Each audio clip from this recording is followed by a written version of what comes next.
phones on silent as well. Thank you.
Please take your seats.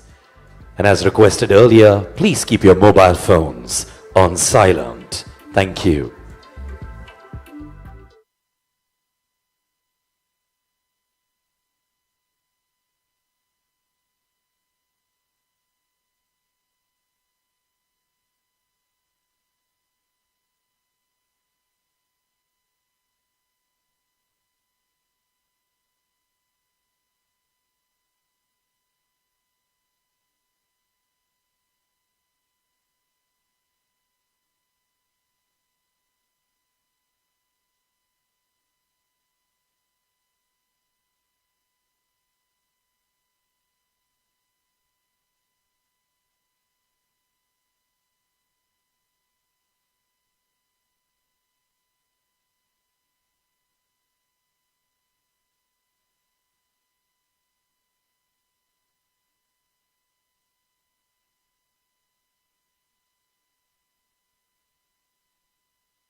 Good morning, ladies and gentlemen, and welcome to the Womenwill Today conference at Global Citizen India.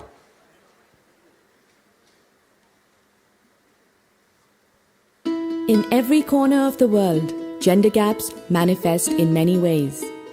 Too often, in too many places, education for women and girls is seen as unimportant. Over 600 million women can't read or write. In many countries, "It's a girl" is not a statement of joy. And "a woman's place is in the house" is still a common phrase. And when it comes to work, 75% of global unpaid work is done by women. Even when they seek employment, women are hired less often and for lower wages. But the gender gap, in all its forms, can be erased. And today, that is what's happening. Today, women around the world are coming together to learn, to grow, to make their voices heard, to change the future. Today, women and girls in villages and cities are connecting with big ideas and big dreams that only yesterday seemed out of reach. Today, women everywhere are becoming the change agents of tomorrow. And today, they're inspiring us to join them. Welcome to Womenwill Today. Ladies and gentlemen, I would now like to invite on stage Rajan Anandan, VP Google India and Southeast Asia.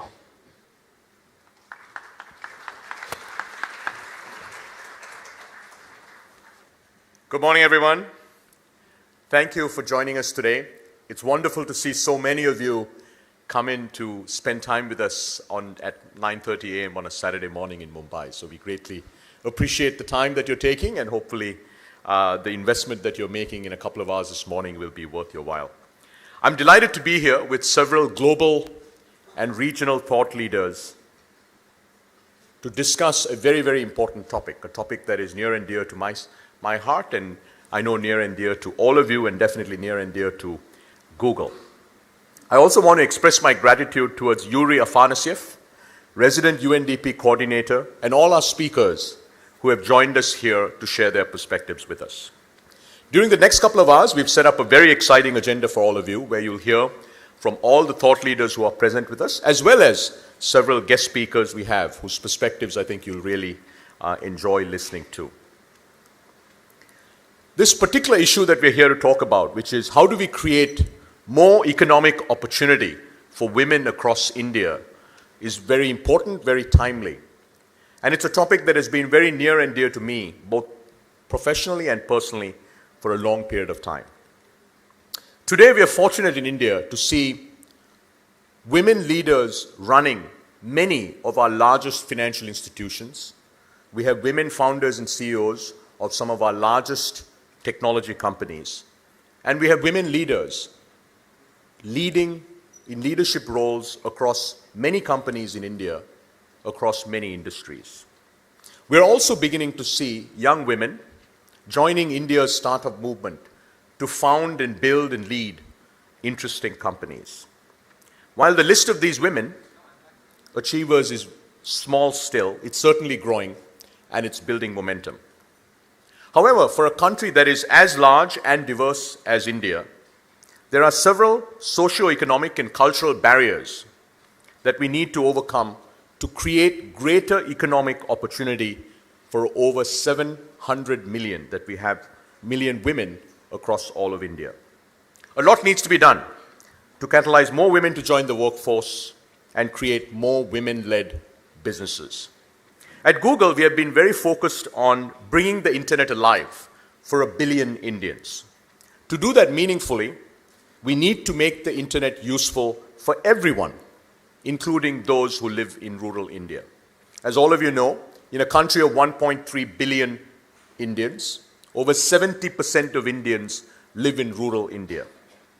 Today, India has one of the largest digital gender divides in the world. And it's much worse if you look at rural India. Only 1 out of 10 internet users in rural India is a woman.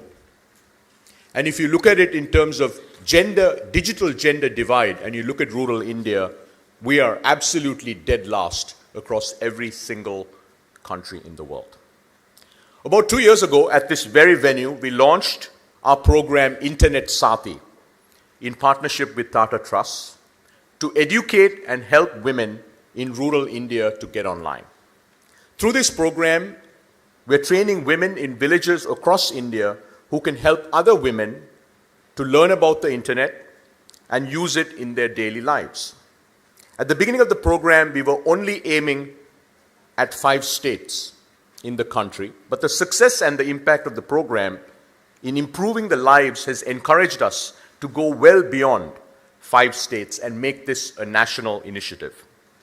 I'm delighted to share that in less than a year of launching this initiative, we have scaled the program to across 10 states and are now present in over 40,000 villages, and our Internet Sathis have already trained over 1.2 million women. Today, these Internet Sathis have become change agents in each village and are contributing to improving the lives of the entire community in their respective villages. Our aspiration is to scale this program and its benefits to at least 50% of all villages in India by 2018. So our commitment, and you'll hear us make this commitment at the festival this afternoon, is to get to 300,000 villagers, village by village, and to focus on getting every single woman in every single one of these villages online. And we do believe if we can do this over the next several years, rural India will change in a reasonably meaningful way. Through this program, we've learned a lot. We've learned that the needs and the usage of women in rural India is very, very different to consumers and internet users, let's say, in urban India. Getting access to simple information like weather, government policies, health, education for their children, farming-related information can have a transformative impact on their lives. During the course of the day, you will meet some of these Sathis and hear their stories. I hope all of you will be as inspired as the Google team has been when you hear about the impact that the internet can have on their lives. Studies have shown that technology plays an important role in improving socio-economic conditions for women across the world and can help women fulfill their ambitions and dreams. And that's the goal of a broader umbrella initiative that we have called Womenwill at Google. You will hear more about this initiative from Miki Iwamura, who's leading the program for Google across Asia. Before I end and we invite our keynote speaker, I would like to thank a number of people and institutions without whom we would not be here this morning. I'd like to thank Shiv Kemka from the Global Education and Leadership Foundation, Urvashi Kemka from the Shift series, MARD, and the Global Citizen India for partnering with us to create this platform. Thank you again for joining us. I hope you have a wonderful morning. Thank you so much, Rajan. Dr. B.R. Ambedkar famously said, "I measure the progress of a community by the degree of progress which women have achieved." Nothing could be more true. When women prosper, everyone prospers. To tell us more about empowering women for great progress, I would like to invite Yuri Afanasev, UN Representative, India.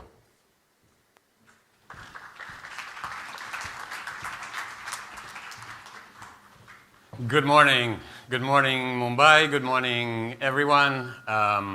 Thank you to Global Citizen and Google and other sponsors of the event for getting us all together here. And I think congratulations go to all the organizers, but also all the activists, all the young people who supported the Global Citizen movement and helped bring it to India, because today I understand we're not only having the biggest pop music event in Mumbai history, but we're also going to see an incredible concentration of young people, boys and girls, men and women, in the room today. And they came, or will come tonight, not because they just want to stand there and listen to music. I hope that is not the only reason they will come to the concert, but they will come because they're activists, because they want to be global citizens, because they already are global citizens. With the deployment of today's technology, you can be present virtually in every part of the world, any time of the day, 24 hours a day. And I think that is what's driving the young generations today to get involved. The reason the United Nations is supporting the effort of Global Citizen and Google and many others, and that's why I'm standing in front of you today, is because when Global Citizen was coming to India, we had a very simple question. What is going to be the focus of that event? What is going to be the focus of that Global Citizen movement opening up in India? And after thinking for quite a long time about the answer, I think the final answer became quite obvious. We are here together to focus on a limited number of goals and targets. You know, the United Nations has passed a little bit more than a year ago the Sustainable Development Goals. And with Global Citizen, it was decided that the most important ones to start with here in India are, in addition, of course, to the obvious one, to end global poverty and certainly poverty in India, the three most important ones were gender empowerment, education, and sanitation. And this is why the concert is happening today, because today is actually World Sanitation Day. But people frequently ask me, you know, as a foreigner, as an outsider, you come, you serve in India, what do you think are the, two most important priorities in India? And I think I surprised most people by saying women's equality and education. And they look at me and go like, why do you think that? I mean, we have incredible challenges in infrastructure, we have incredible challenges in sanitation, in the industrialization, in, anywhere you look at, India has tremendous challenges, but also incredible aspirations. Why do you think that women and women's empowerment and education is the most important one? And the simple answer I give people is because for many, many years, we in the United Nations have been focusing on women's empowerment in emotional terms. We frame it as a human rights agenda. And that is absolutely right. Of course, half of humanity should have all the exact same rights as the other half of humanity. But I think focusing on it exclusively as an issue of human rights misses a little bit the point and frequently comes across as condescending and emotional and preaching down to people and countries of what should happen in those countries. And I'm sorry, I'm a development professional, I'm an economist, so sometimes I try to look at things from a different perspective. And what I see is a different argument that I'm really glad we're starting to make in the last few years and certainly months, because I know today at the event you're being distributed the high-level panel report that the Secretary General commissioned a while ago and that was just released in its final form in September about women's empowerment. And I try to make the argument in economic terms. I think we have clear evidence from around the world and countries that have moved ahead in empowering women from the economic and political perspective that equal opportunities for men and women increase countries' economic growth by an average of about 3%.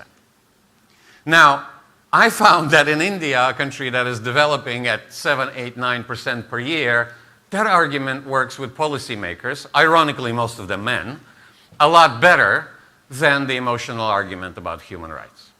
And I think it is not coincidental that Google today is sponsoring this event because, frankly, we have entered a new era of economics and technology. I think the internetization of our life, which kind of started in the scientific field and then empowered us in our personal capacities and the ability to link with friends and family and businesses, and now has moved into the economic sphere where, online sales are growing through the roof every day. I still think we're still skirting only just the beginning, the first level of what that means to individuals and certainly what it means to many women in terms of how they can economically empower themselves with the use of technology.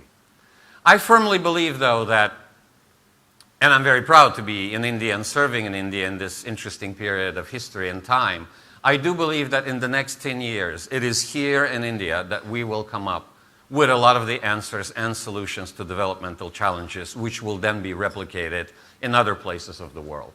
It is just, since my arrival here, it's so obvious to me that some of these answers will be born here. And it's already happening. We're just not noticing it because we're living our lives day to day. But the incredible pace and move that India has taken in terms of deploying renewable energy and delivering that energy to villages, where half of the population are women. And what energy means to women, I think, is an issue that we haven't yet quantified as a development industry yet. But it means quite a lot. There are some studies that prove that once you get energy to a village, the economic activity and the productivity in that village increases by about 50%. And most of it due to women getting involved, because agricultural work still in our part of the world, in South Asia, is still very much dependent on what women do in those villages. But coming back to technology, I think it is incredible what Google and other companies are trying to do in the field of innovation, because bringing that connectivity to women in remote areas, and especially in rural areas, gives them frequently the first ever window of opportunity to look at their lives in a different way. And I was just talking to Rajan behind stage before we came online. And he was saying we are experimenting with, what kind of information and applications women in rural India want to see and want to use. And he said correct me if I misquote you, but he said, I was surprised. We were all surprised in Google that it wasn't what the applications we thought they would pick. For them, it was very pragmatic, very real information that they wanted first. Simple things like the weather. What is happening to the crops? What are the prices? What are the government schemes and programs functioning in that state and that district and in that area? How can I maximize my rights in terms of what the government already entitles me to? So this pragmatic, simple information is what he says the women were craving in the 50,000 villages that they're deploying. And that is the interesting part about technology, that you need to make it practical to different groups of people. And certainly, giving women that access is one of the key things that we could ever do with technology. I remember I spent a significant part of my life in crisis situations and in post-disaster countries. And we were teaching our young colleagues that when you deploy to an area that's been hit by a typhoon or a tsunami, and you're handing out blankets and food and solar lanterns and everything else, we were telling them, focus on the women. Because in our just practical life, we have come up with a very, very simple truth. If you give these commodities to women in a post-conflict environment or a post-crisis environment, you have multiple effects that you actually do not foresee when you come into the country experiencing a disaster. Because immediately what things that start happening are the following. There is very little theft because these properties, these assets are given to women. They remain in the families. Children suddenly start receiving food and getting properly fed. All other things start happening because I suppose it's the nurturing power of women that encourages these things to happen. But what we see as a result is a much quicker stabilization of communities that have experienced stress, whether because if it's of man-made or natural disaster reasons.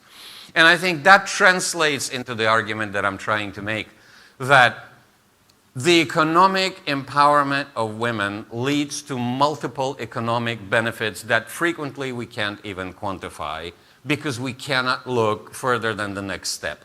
But in countries that have done it, and I'm not just talking about the developed countries in Europe or in the North, but even in many developing countries that have advanced in the initiative to empower women, what happens are multiple and predictable effects.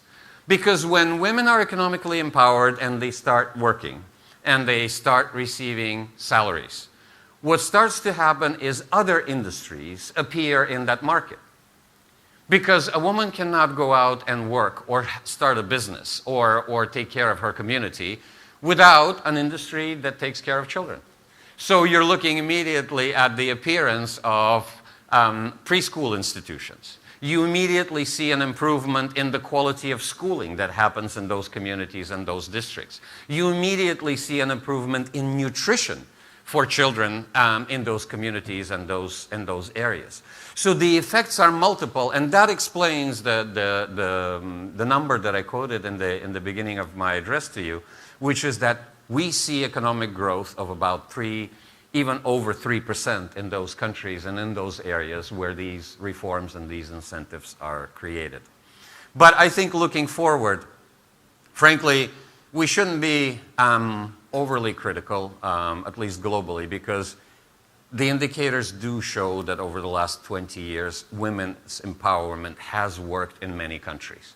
The unfortunate news, of course, is that it hasn't worked everywhere. And we in India and we in South Asia are particularly not very proud of our achievements because here in this part of the world, women's empowerment has certainly been lagging. In India specifically, you know that women's labor participation is at its lowest of about 27%.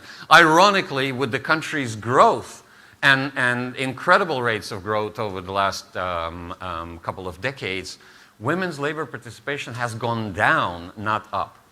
And these are the things that I think we should be worried about. And certainly in the United Nations, when we work with government on a number of policy initiatives, we always try to ask, well, what have you done in this policy that would actually encourage the further advancement of women's labor participation or women's empowerment or equal salaries or equal opportunities? Because frequently policies that have nothing to do with the topic we are discussing today, by embedding them with very simple initiatives that could further advance women in society, bring unexpected results.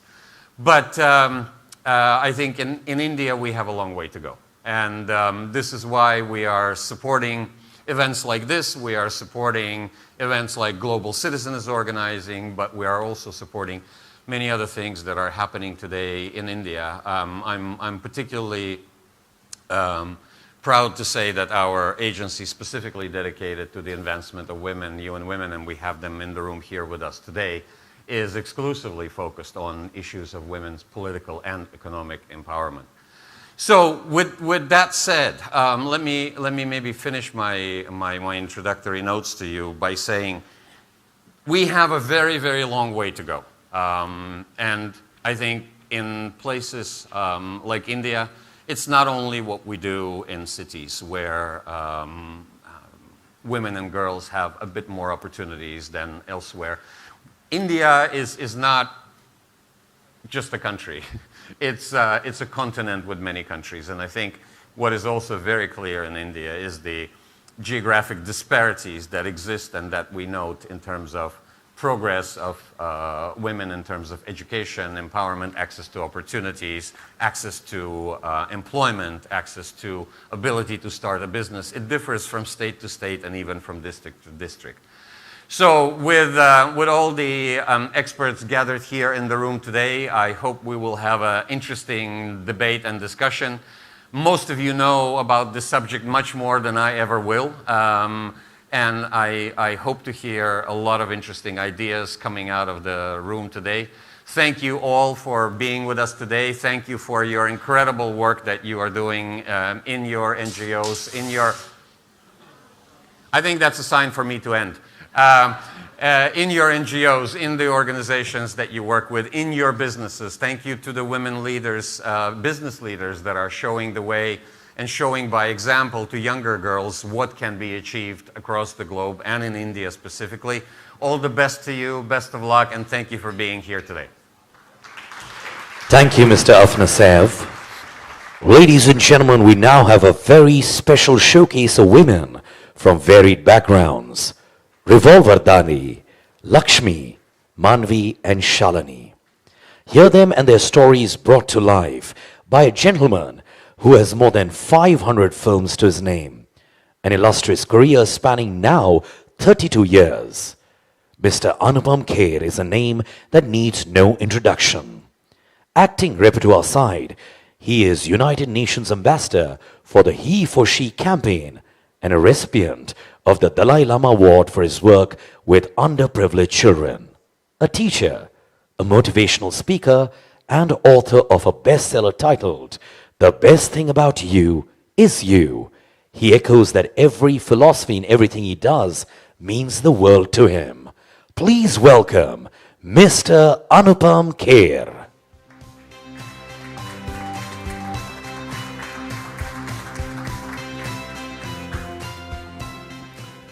Namaskar. Good morning, everyone. I am delighted to be here, to be part of a conference that believes in the power and potential of women. Womenwill today. My grandmother was the greatest CEO I have ever seen in action.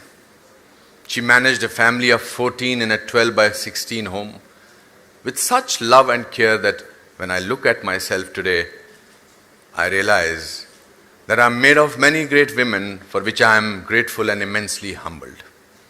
We are here to do one of my favorite things, to tell stories. We are here to not just talk about women, but to women. Everyone, please welcome our storytellers on stage.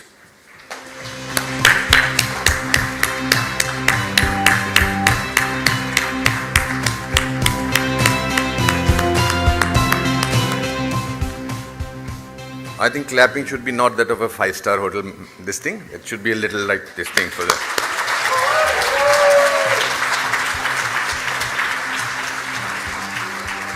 The stories you will hear today are from Prakashi, Shalini, Lakshmi and Manvi, and they are icons in their own right. They are using their potential to create their own solutions while addressing education, economic empowerment, community, the things that we all care about. For our first story, I want you to imagine this with me. The year is 1936. Prakashi is growing up in a little village called Johari in UP. Prakashi always was a meethi churi. Her education was self-taught, though her dreams and desires were determined by society. She was married at 19, now a mother of 8 and a grandmother of 17. We all need someone to connect the dots for greater things to happen, and Prakashi's granddaughter, Ruby, was her smoking gun. When Prakashi pulled the trigger for the first time at a rifle range, it was fueled by a pure instinct.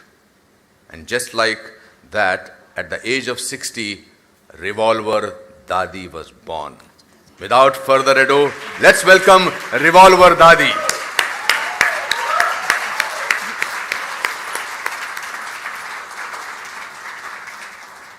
मैं पोती को लेके range में पहुंची तो पोती कह लगी मैं अकेली नहीं जाऊं, मैं कहा मैं साथ चलूँगी।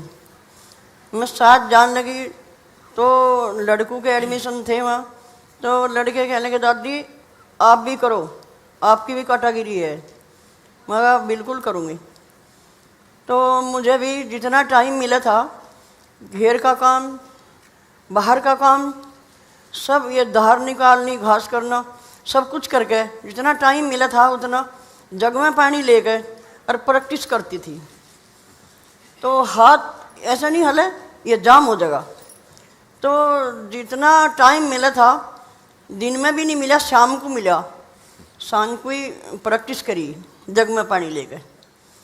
ऐसा करते करते एक साल, अगली साल मेरा मैच हुआ दिल्ली। तो डीआईजी को बुलाया मेरी कैटेगरी में, धीरज सिंह डीआईजी। तो वो बहुत पुराना शूटर था, मैं 1 साल की खेली हुई 32 बोर में। तो उसे हरा के मैंने गोल्ड मेडल ले लिया, उसका सेकंड का हो गया। तो बोला फिर मेडल की नौबत आई, मेडल होगा। तो धीरज सिंह एक फ़ोटो करवा ले, मेडल मिल जाएगा। कहने लगा मेडल कैसे कर लूँ ना फ़ोटो कैसे करवाऊँ, मेरी औरत के सामने बेइज्जती करा दी। कहने लगा औरत ने कहा बेइज्जती करा दी, स्कोर ने करा दी। तो उनने बेचारे ने करवाना तो पड़ा सा फ़ोटो, मेडल मिल गए। फिर कुछ थोड़ा माहौल बदलिया गांव का। पिस्टल तो मेरे पास आज लो भी नहीं है, तो मेरा देख के फिर ये मेडल और ये प्रैक्टिस करती का फिर लड़कियों के एडमिशन होने लगे। उनको दादी है रेंज में, कोई डर नहीं बजा। तो मेरे यहाँ होगी 25-30 लड़की, सब लड़कियाँ कहने लगी कि दादी इस उम्र में कर सके, हम क्यों नहीं कर सकते। उन्होंने भी बहुत मेहनत करी। आज में मेरे पास हो गए 25-30 मेडल, 30 मेडल मेरे पास है आज। तो उन्होंने मेहनत करी, उन्होंने आज में इंटरनेशनल हो रही 30 लड़की। तो मुझे इतना गर्व हुआ, इतना गांव का माहौल बदला। उनमें मेरे 30 लड़की इंटरनेशनल होगी, मेरी भी लड़की है सीमा तोमर, जिनने वर्ल्ड कप में मेडल ले रखा। तो खुशी इस बात की है मुझे आज। तो मेरे तो प्रेरणा मिलकर बच्चे इंटरनेशनल हो गए, तो गांव का माहौल बदल गया, इतना माहौल चेंज हो गया। मैंने लगन हिम्मत इतनी करी, मैं उम्र भी पीछे हटाई। तो मुझे गर्व इस बात का है कि आज मैं इन लोगों के बीच में हूँ, ये हिम्मत के साथ हूँ। गुड। बहुत बढ़िया। वाह, अमेजिंग। दादी आज ना रिवॉल्वर लाए हो आप? हाँ पर बेटे इन्होंने बोला ही नहीं किसी ने, अब लेकर आना तो मैं लेकर आती, मुझे बोलते। अच्छा, इधर देखो दादी, इधर तो देखो, उनको देखो।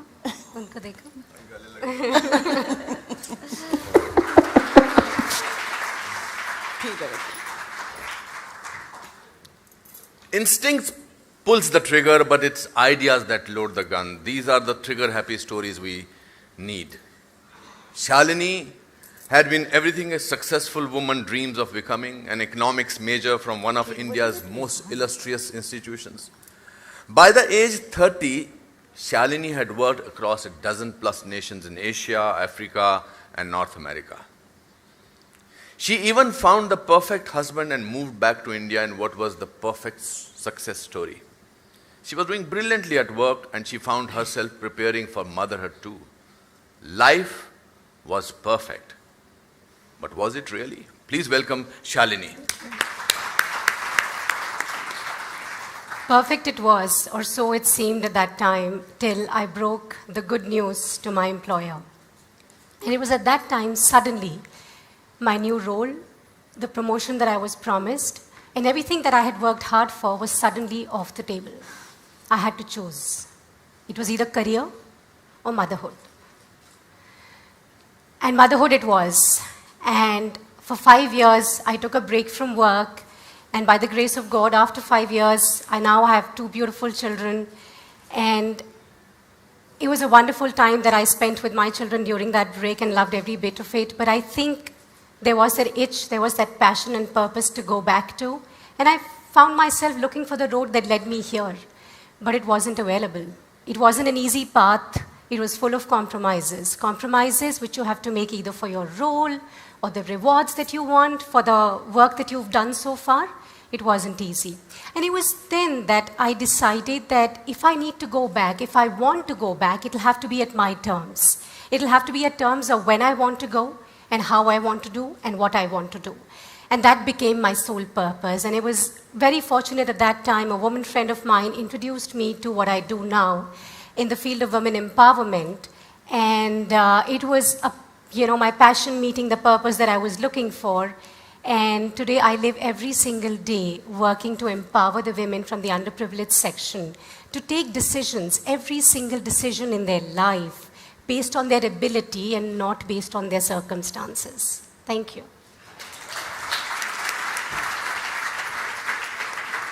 Women are Leaders everywhere look, from MNCs and small businesses to the housewife who raises her children. When we empower women with purpose, we will continue to break down walls and defy stereotypes. And when women support other women, incredible things happen. Like in Shalini's story, what she's doing will seed so many stories in the future. Our next storyteller is Lakshmi Rani. Hailing from a Chotu village in Bengal, her Baba noticed how she enjoyed studying and learning new things. So he got her admitted in the local school. She had 100% attendance, even though her school was a walk that took her an hour and a half one way. Such was her will to learn. Despite being the only girl in her village to clear her secondary studies, financial trouble forced Lakshmi's father to take her out of school. She was left devastated to an extent that she cried every day for 2 years because her one purpose in life was cruelly taken away from her. And if the light at the end of tunnel couldn't get any dimmer, Lakshmi was married off at the tender age of 18. For a truly inspiring tale of overcoming hardships, please put your hands together for Lakshmi Rani.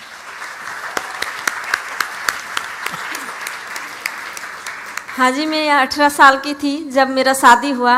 मुझे पता नहीं था मेरे husband किस type का होंगे, मुझे समझेंगे कि नहीं समझेंगे, लेकिन वो हमें समझे। शादी के बाद वो हमको बोले तुमको क्या इच्छा है, क्या तुम करना चाहती हो। तो हम बोले हमको पढ़ाई करना है, हम पढ़ाई मेरा छूट गया।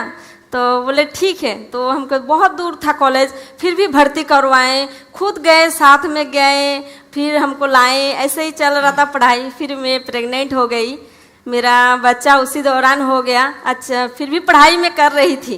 पढ़ाई करते जब लास्ट एग्ज़ाम मेरा जब था, उस टाइम मेरा बच्चा का एन्सेफ्लाइटिस हो गया 1.5 साल की उम्र में। तो मैं 1 महीना में एडमिट थी, मेरा बच्चा एडमिट था। तो मेरा पढ़ाई छूट गया। तो मैम घर में फिर वही रहना। उसके बाद हमको इंटरनेट के बारे में पता चला। इंटरनेट जब मैंने सीखा, अरे मेरा पढ़ाई जो छूट गया था, ये तो मुझे ब्रह्मास्त्र मिल गया। अब इससे मैं पढ़ सकती हूँ, सब कुछ कर सकती हूँ, सब कुछ मैं जान सकती हूँ। इससे बहुत मुझे अच्छा लगा। उसका बाद हम इंटरनेट सीख रहे थे, अच्छा चल रहा था। अचानक मेरा हस्बैंड का एक्सीडेंट हो गया। तो जिस टाइम उनका प्राइमरी टीचर का रिजल्ट आया अच्छा नंबर से, उन्होंने पास की, इंटरव्यू अब देना था और एक्सीडेंट हो गया। मेरे पति तो हमको बोलने लगे, मेरे हौसला हारने लगा, मैं तो कुछ कर नहीं सकता, मेरा तो इंटरव्यू है, मेरा प्लस्टर है, पढ़ाई किताब नहीं ला सकते, कुछ कर नहीं सकता, मेरा पढ़ाई तो छूट गया। हम बोले आपको चिंता नहीं करना है, मैं जीके डाउनलोड करवा देती हूँ, ऑनलाइन सब पढ़ाई कर लीजिए आप।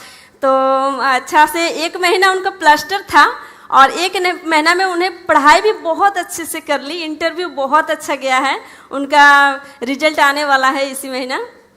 फिर वो मेरे हस्बैंड अभी हमको बोलते हैं तुम्हारा कर्ज ज़िंदगी में मैं कभी नहीं चुका सकते, जो तुम मेरे लिए बहुत कुछ की हो। और गांव में जब मैं पढ़ने जाती थी तो अदर महिलाओं पुरुष सब कोई बोलते थे तुम्हारा बहू को तुम कलेक्टर बनवाना है, टीचर बनवाना है, तुमको इसको कॉलेज भेज रही हो। मेरे सास मेरे हस्बैंड हमको बहुत सपोर्ट किए, जो तुमको दूसरा का कोई बात नहीं सुनना है। हम लोग घर में तो कुछ नहीं बोल रहे ना, तो फिर अच्छा से चलने लगा। जिंदगी में मैंने कुछ सीखा है, तो यही सीखा है जो हौसला रहे तो कुछ भी कर सकते हैं। Thank you.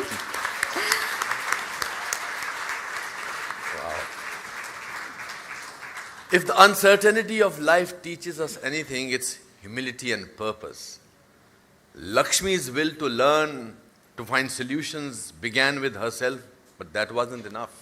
She saw that her purpose in life is not to be happy with oneself. It's to be useful, to be honorable, to be compassionate, to make a difference to your community.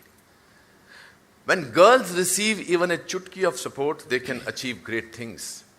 Manvi is our final storyteller. She's from UP, all of 17, and unlike most of the girls in her village, she's not married. Manvi is still in school, and that stems from the support and belief that her father instilled in her. In a village where girls are a burden, Manvi is a beacon of hope and a brighter future. But it's not easy. Our youngest storyteller for this session, let's give a warm round of applause to Manvi.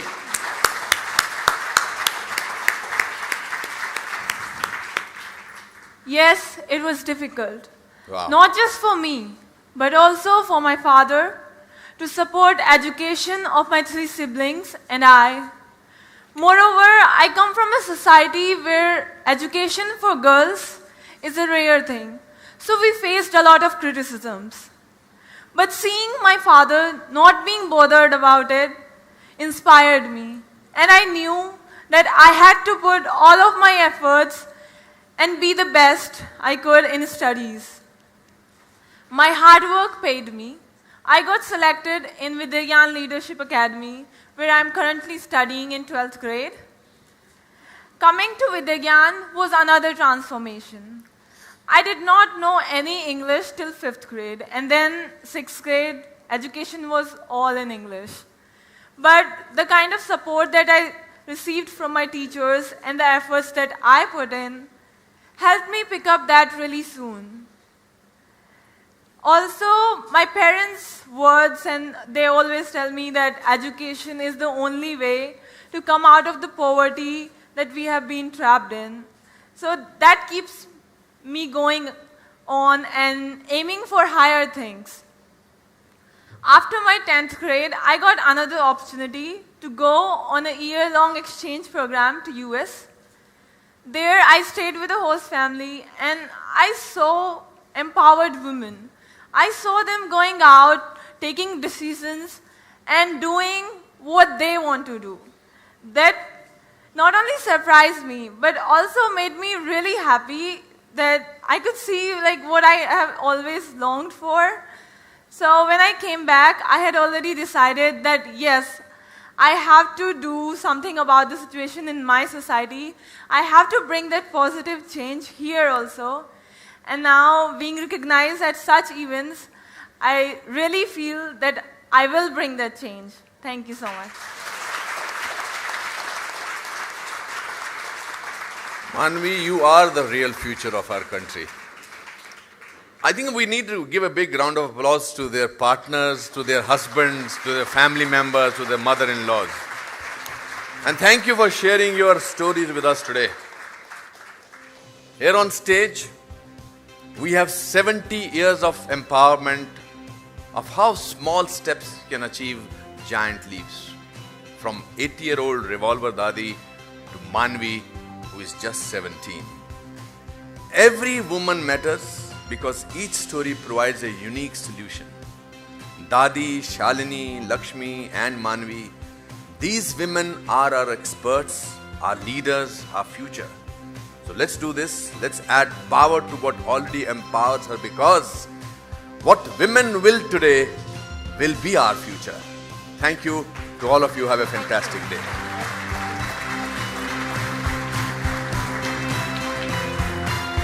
Ladies and gentlemen, let's have a huge round of applause for Revolver Dadi, Lakshmi, Manvi and Shalini. Truly inspirational stories. A huge thank you to Tess Joseph for producing this and Mr. Anupam Kher for binding it all together. Thank you so much.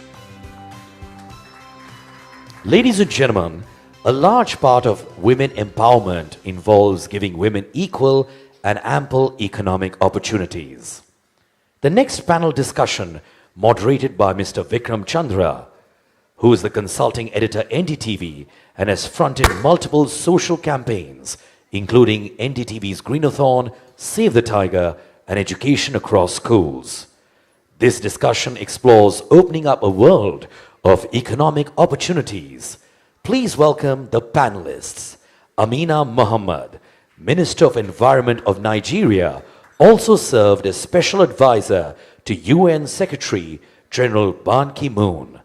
Chetna Sinha, founder of the first rural women bank, Man Deshi Mahila Sahakari Bank, and Nandita Das, leading actor and director. Please give it up for all of them, ladies and gentlemen. Thank you.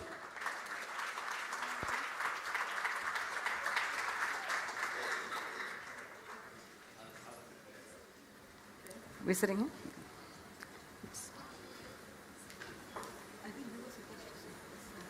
Okay. Why don't you come in? Musical chairs. Thank you all so much. Is this on? Can you hear me?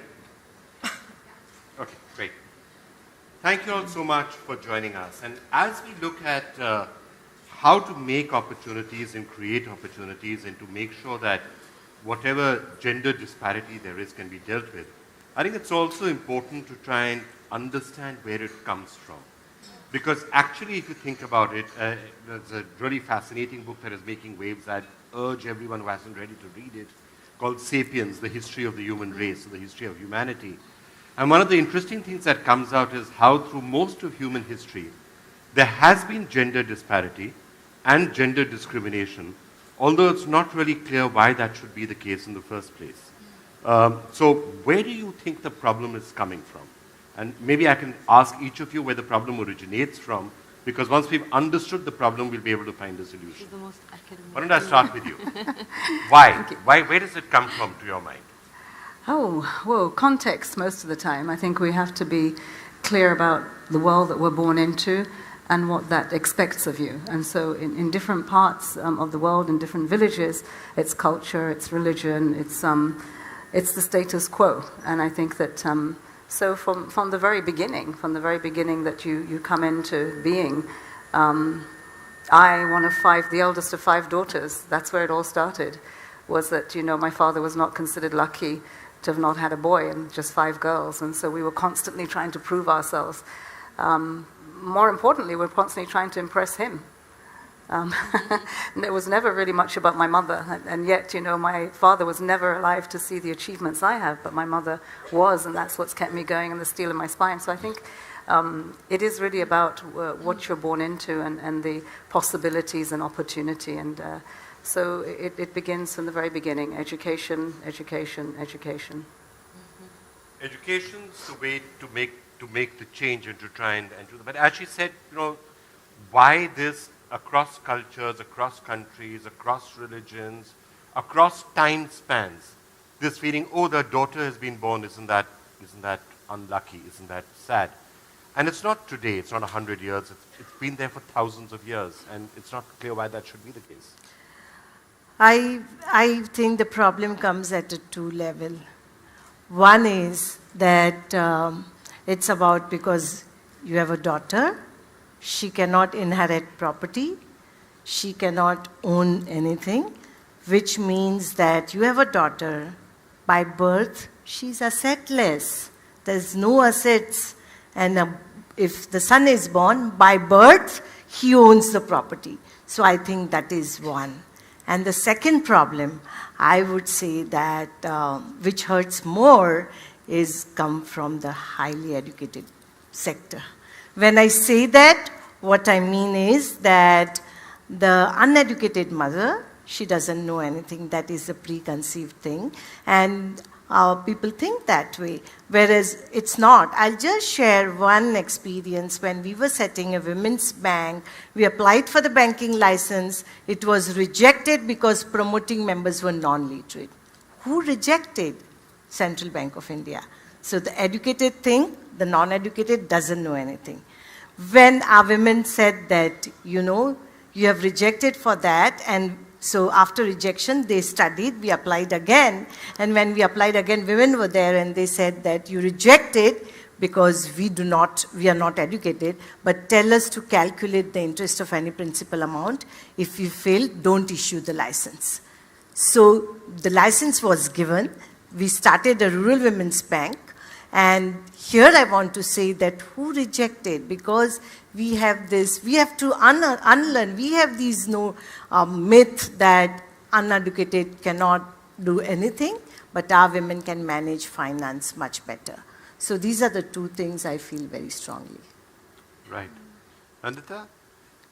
Could it also partly be men have always controlled, and so from some time in history it became clear that men are going to be the people who are in control, and as a result of that, that hasn't changed and somehow spread all across the planet. It is a mystery. I mean, how did we even come to this point where half the population has just sort of taken the shorter end of the stick. I think men have provided, like from the Stone Age, they were supposed to be the provider. Today we exchange in money. But we have never valued nurturing, for instance. We have not valued taking care of family, of people. These are things on the side. These are not the main things. Whether you talk of a country, you talk of a relationship, you talk of an individual, we've always given the material provisions, the economic development a greater value, and we have not given that same value to sort of the social issues. And I think what Chetna said was very right, that we all want young girls to be educated, because education is not only about going to school and having a degree. It gives you, instills you with confidence, it exposes you, it makes you interact with other worldviews, it's all of that. But at the same time, if you see female feticide is most among the educated. Dowry deaths is most among the affluent and educated. So what kind of education are we really imparting? I mean, so I think it's a very complex issue. The point is that we cannot keep saying because there's a historical wrong, it will perpetuate. The hastening of this, the change that is required is just so slow. I mean, today in the 21st century, with everything happening, the gap is still so enormous. Still there is so much of misogyny. Still we are so part of a patriarchal society. Till, so it's definitely so deep-rooted that we're still struggling with it. But there's something else that is happening right now, and I hate to sound in any way gloomy, but there was a particular view that people had till maybe a couple of years back, that as globalization happens and technology comes and everyone gets communicated, certain messages will spread globally. So gender equality, this is the norm, and this is the way with the process of history, gender equality will come into effect, avoiding discrimination will come into effect, not making fun of people with disabilities and giving them an equal opportunity. This will happen. We'll all become a slightly better society. But if you look at recent trends, and not least certain election results that we've been seeing in the recent past, is that necessarily the case? I mean, is the process of history leading towards parity, or is it still an open-ended question? I think we're constantly taking 2 steps forward and 1 step backward. So it is strangely simultaneously existing. It is true that with more exposure, with the fact that in a village also people are seeing, I mean, if Gina Davis Institute, which is on media studies, they have shown that the more women you see in films or television, you kind of, or especially women leaders, you start voting for women leaders, you start believing that this can happen. So the power of the image is strong, the power of information is strong, but it exists also in patriarchy. So in the opening remarks, the gentleman did tell us that we are lowest in our digital empowerment. So with all of that information, who is getting that information? Who is being asked not to get that information? So they are at loggerheads, and that's what we have to overcome. And I guess, of course, it depends on how women are being depicted. So looking at the process of history itself, she's right. If you're seeing positive role models, then everyone else starts to say, here are positive role models we're seeing, we should try and emulate them, and that's the lesson to take. But a lot of the lessons that we are seeing, including on television, including on the global stage, are not necessarily positive role models or examples that make you feel that women are always going to be respected. Well, there are not enough of them. If we had as many women as men, you'd see the balance. We'd have positive role models. I think what is, today I was walking into this room thinking, wow, this is going to be great. Women's energy, this is about women's issues and how we're going to move forward. And I have to say that one of the things that shocked me was that Womenwill today, and so far we've only had men introducing us. Men talking to us. I thought about the same thing. And I was just wondering, what is going on? Yeah. So, with all due respect, it's just every step that you take, you need to go back to the root. You need to go back to basics. And what is it that you want to project? As women, when we are poor and we have nothing, we come together. As we become much more successful and we crawl up this ladder or claw up this ladder, then we become a little bit like the men because it's a struggle to keep the space that you got. And I think, as we do that, then comes out these women that, before I got there, I think, oh, well, how many women do you say, I want to be like you when I grow up? And to be honest, in the elections that just took place, If we really asked ourselves those questions, if there were 3, 4 other women up there, how many people would have voted for the woman we all thought should have been president? And so I think that just go back to it. My religion teaches me, and I'm a Muslim, teaches me that a woman should be valued, should be put on a pedestal, but who practices that? Who practices putting her on the pedestal and giving her an education, because Islam is about seeking the light? Who does that? The men certainly don't encourage it, and I think that sometimes in times when you don't have is a struggle for power. But who underscores that? Who keeps that going? It's women. And so I think in many cases we have to step back a bit and stop being told what to do and who we are and what we are. We know. And I think what we do is empower ourselves to get up there. And education is not just about the certificate. It's about that whole life journey and having the confidence to say that with or without it, I will succeed. I don't have a PhD. I don't even have a first degree. And I struggled for years with the fact that I was not educated. But look where I am today. And I think that that's about being one of those 5 girls and determined that we were added value to my family, to my community, to my country, to Africa now, and I hope to the world, because I took part in shaping the Sustainable Development Goals, and there are billions of people trying to achieve them. So I think it's just go back to basics and get the strengths from those around you who want to make you succeed, and then we will see it. The stereotypes are the stereotypes that are written into scripts, and they're mostly written into scripts by men. And I think we need to see more women, really applauding who and what we are and taking the lead today. Right, and if you look at how, when you're opening up a world of opportunities, the importance of positive role models. And if you look at that, I mean, it's not all gloom and doom. If you look at India, for example, there are a lot of positive role models to look up to. I mean, we've had a female, I think we've had the largest serving female prime minister, or one of, certainly in the world, and including one of the first countries to have had a female prime minister. So it's not unusual in India for us to look up to powerful women as leaders. If you look at the banking sector, if you look at the number of banks in India right now that are actually headed by women, probably more than men. State Bank of India, ICICI, you can keep on going down that list. There's a large number of banks that are headed by women. So to that extent, is India paradoxically a country where gender rights is an issue we really need to worry about?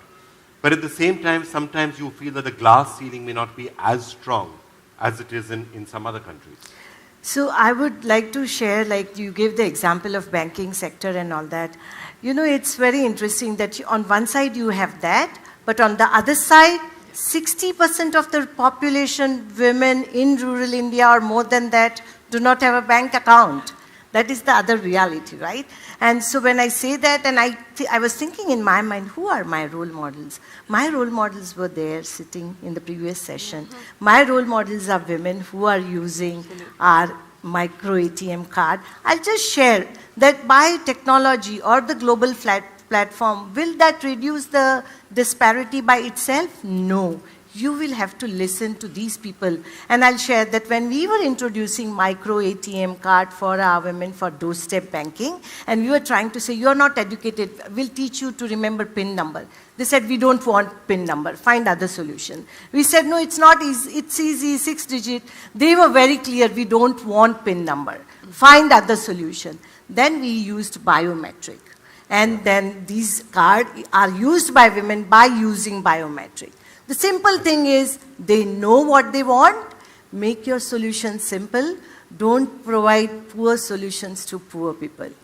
Very bad. Ma'am, I can tell you that anybody who got those cards is today very happy. Yeah. And those who haven't got those cards are going to be lining up very soon to get them, given all that's happening with the cash economy right now. On the question of positive role models, in India, do you think we have more than the average or less? Because I don't think in India, for example, coming to the corporate sector, coming to a large number of categories, it's not entirely unusual to be looking up to powerful women and saying, they're the boss. I've always, my entire career, had a female boss. It's just, I can't think of any other different way of being. But like she said, that that's the paradox we live in. Yeah. That we have. I mean, South Asia, not just India. If you see South Asia, there have been head of states who have been women. Yeah. Does that mean that there is greater women parity than many other countries that haven't? So, you know, at the bottom level, we really haven't. It's not only about, it's like saying, okay, that's unattainable. It's at every level that we have to see. And I think the fact that maybe it's all around the world that women, when it's a women's issue, women have to take it up. If it's an issue of disability, the disabilities have to take it up. If it's an issue of HIV positive people, then they have to. If it's an LGBT, we do not think that it is our issue. And I think women is half the world. I mean, it's not some smaller community, which also, I mean, even a minority issue has to be taken up by the majority. And otherwise, you're going to have complete chaos like we have in our country at the moment. So I think it's very important that men and women think of it as their issue, as we think of it as a societal issue, so that it's not just the women, and largely the women are voiceless. We saw these amazing 4 stories, but there are hundreds of such stories that I'm sure all of us have been privy to or that we know of. They don't really come. So I think there's a greater pressure on all of us who are sitting here, who are far more privileged, who have different platforms to speak about, you know, push the envelope for these women and make it a larger issue for men and women. So, yeah, these are very tough questions, and we're always looking for shorter, Well, I'm going to simpler give you some more tough questions because as we wrap up, I see we're out of time, but I'm going to quickly take 3 questions that have come in from social media, and, you know, let's see which of you wants to answer them very quickly. So, at the Fat Boho has asked this question: does change begin from the youth or from the elders? Which of you wants to take that? From the youth or from the elders? I think it begins from the both. I mean, to ask these questions, is it this or is it that? It's not possible. Is it a man or is it a woman? It's both. So I think that they both have a role at different parts of one's life. In many cultures, it is the older person that is taking care of younger people and shaping what they can and cannot do as they grow up, because invariably a mother or younger person is doing something. So I think it's both, and I think today the great thing about technology is that we break down the barriers and borders quicker than we would do with those who are older now. And so young people jump across them, and it's a great coming together of different perspectives, so that strengthens us. And I think with older people, you know, there's still a very important part of shaping that community, that society, giving that strength and the sustainability of the things that we have to do. I think many of our societies are broken when only one or the other comes. And I also say, don't exclude the men. I mean, UN Women talks about he for she. Yeah. I think it's very important. It's not just about girls not in school. In my country, the fact that we put the fast forward button on girls in school, we left the boys behind, and today they're terrorists. Today they kidnap us. Today they rape us. Today in the homes that we go into, our culture and religion does not allow you just to divorce because you've got an education. We want a family. We want a community. But because the boy had not been educated and left behind, we're in bigger trouble. So I think it's about the collective responsibility of we, of our, and just put an underline how important women are, and that without them, you will not have a whole. Basic. That's really well put. Okay, question from Himanshu. With the increasing number of technologies in villages, maybe I'll throw that to you, with the increasing number of technologies in villages, is the quality of life for women improving? So immediately I would say yes, but at the same time I would say that just technology will not improve everything. And for that I would just like to share another example again. Like, we are working with the street girls. There is a technology available, but how are you going to provide them? And one of the young girls, she said that, you know, I earn daily. She has to earn daily for her dinner, for her bread and butter. But my finance is not safe because she's on the street, staying in Juggi, somebody can steal it. So then we thought, what can we do? And so we are working on this whole providing a cell phone to that. So cell phone can give both, but this platform can have her connected to to secure her body abuse, connected to the different networks where she can be safer. And on the other side, with the cell phone, she can also secure or control her finance. So it is there, but at the same time, the most important thing I feel is that when you provide technology, provide simple solutions to simple solutions, and people know how to use it. Cell phone, people are using WhatsApp in their local language. So the people, those who are providers, they have to rethink, and they have to be friendly. All right, last question, again from social media, from @Arisnath. why is gender equality such an emasculating thought? And how can the men in society overcome this? That's You tell me you're the man interesting. representing Well, I the don't panel. think, I'm not the person, I don't think it's an emasculating thought at all, so I'm not the right person to ask no. this. No, I think, like going back to the election that you were mentioning, weren't we all shocked that somebody who was so misogynistic could actually come to power? Why did it shock us? Were we in a kind of a bubble believing that, you know, this is a given? You're shocked that 60 million people voted for somebody who thought that sexual assault is okay? Exactly. You were not? Okay, fine. maybe I No, but the fact should is be more that politically correct. But Right. it was something that's a given, right? We have at least come to a place where we have said gender equality is a good thing. I don't think there's an intellectual debate about it, that misogyny is not acceptable. And yet it has come out in the open that in a way it is acceptable. People are literally grabbing women on the streets. I've heard such horrendous things which has legitimized it. So it's really a soul-searching thing, and maybe in the feminist movement as well, we have failed somewhere in only focusing on women. So women are questioning, women are being more vocal, they're pushing the boundaries, and men are still there and still feeling threatened and saying, okay, things are changing too rapidly, is it good for me, is it not good for me? We've made it into a man versus woman thing, whereas And there it's was a not at backlash. all. Well, I think that's an interesting way of looking at it. And maybe that's what happened in that particular election and elsewhere. So lessons Let's not to do take. it here at least. I mean, lessons to be learned. Yeah, lessons to be learned. All right, thank you all so much for having joined us and shared this perspective. Thank you. Thank you all.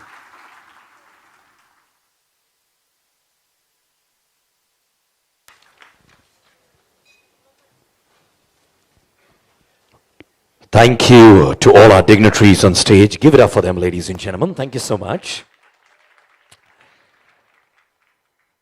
Gender disparity exists in all strata of life. There's no escaping it, even at the workplace.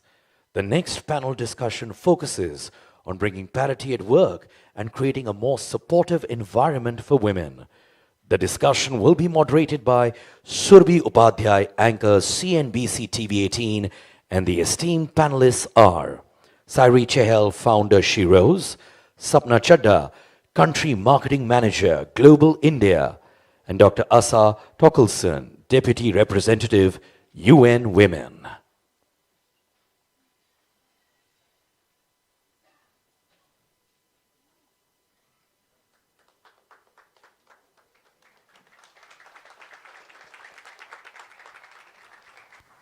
You want to sit on this side? Yeah. Oh, anywhere? Okay. Where shall I? Yeah, right here. Thank you. Oh. Good morning, ladies and gentlemen.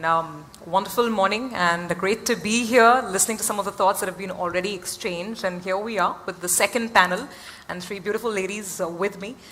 So let me quickly start up with the topic that we're discussing. We're discussing gender parity at work. Have we really arrived there? Is it something that is spoken of in external meetings and external public settings and gatherings like this one? But does it actually exist when you're in the boardroom, when you're in the corporate office, or when you're trying to get that entrepreneurial venture up and running? Have we arrived at parity at work? So let's start with some initial thoughts. If we can get some thoughts going with you, Sapna. You're with Google. You've been, I'm sure, working through the years, different experiences. First thoughts on the topic. Yeah, I mean, you know that there's a lack of leadership representation across the boardrooms and across CEOs. I think the stats are less than 25% of women are CEOs. There's disparity in pay, and you know there are some stats that make you think, is there progress happening? I mean, I believe that there is progress happening in my own belief and in my own experience. Is the glass ceiling broken yet? Probably not. When you look around, do you see mostly men at senior levels? Yes, the answer is yes. But I think, you know, I feel optimistic. I've had a lot of great experiences myself. I'll share one quick anecdote, which personal story is that when I was pregnant with twins, 5 months pregnant, I didn't put my hand up for a job, for a CMO job at that time. And my boss at that point called me and said, I hope you're putting your name in. And it gives me hope to say that there are men that are looking out for women in the workplace and saying, you better put your name in for this because you're the best person for the job. Yet we have these biases, and I think the biggest issue is that there's these biases that hold back women that are in our own heads, in our women's heads themselves, as well as these unconscious bias that exist in male leaders' heads as well. And we need to change the bias. I think these are fixed mental beliefs that are there. These are kind of habits that are formed and perceptions that are formed.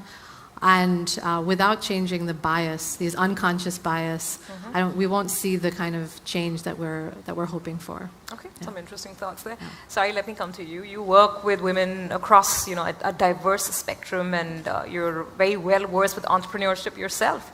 What are your thoughts? What have you experienced? Right. So I think there are two things happening here. One is the workplace that we know of, the workplace that we inherited from the industrial age.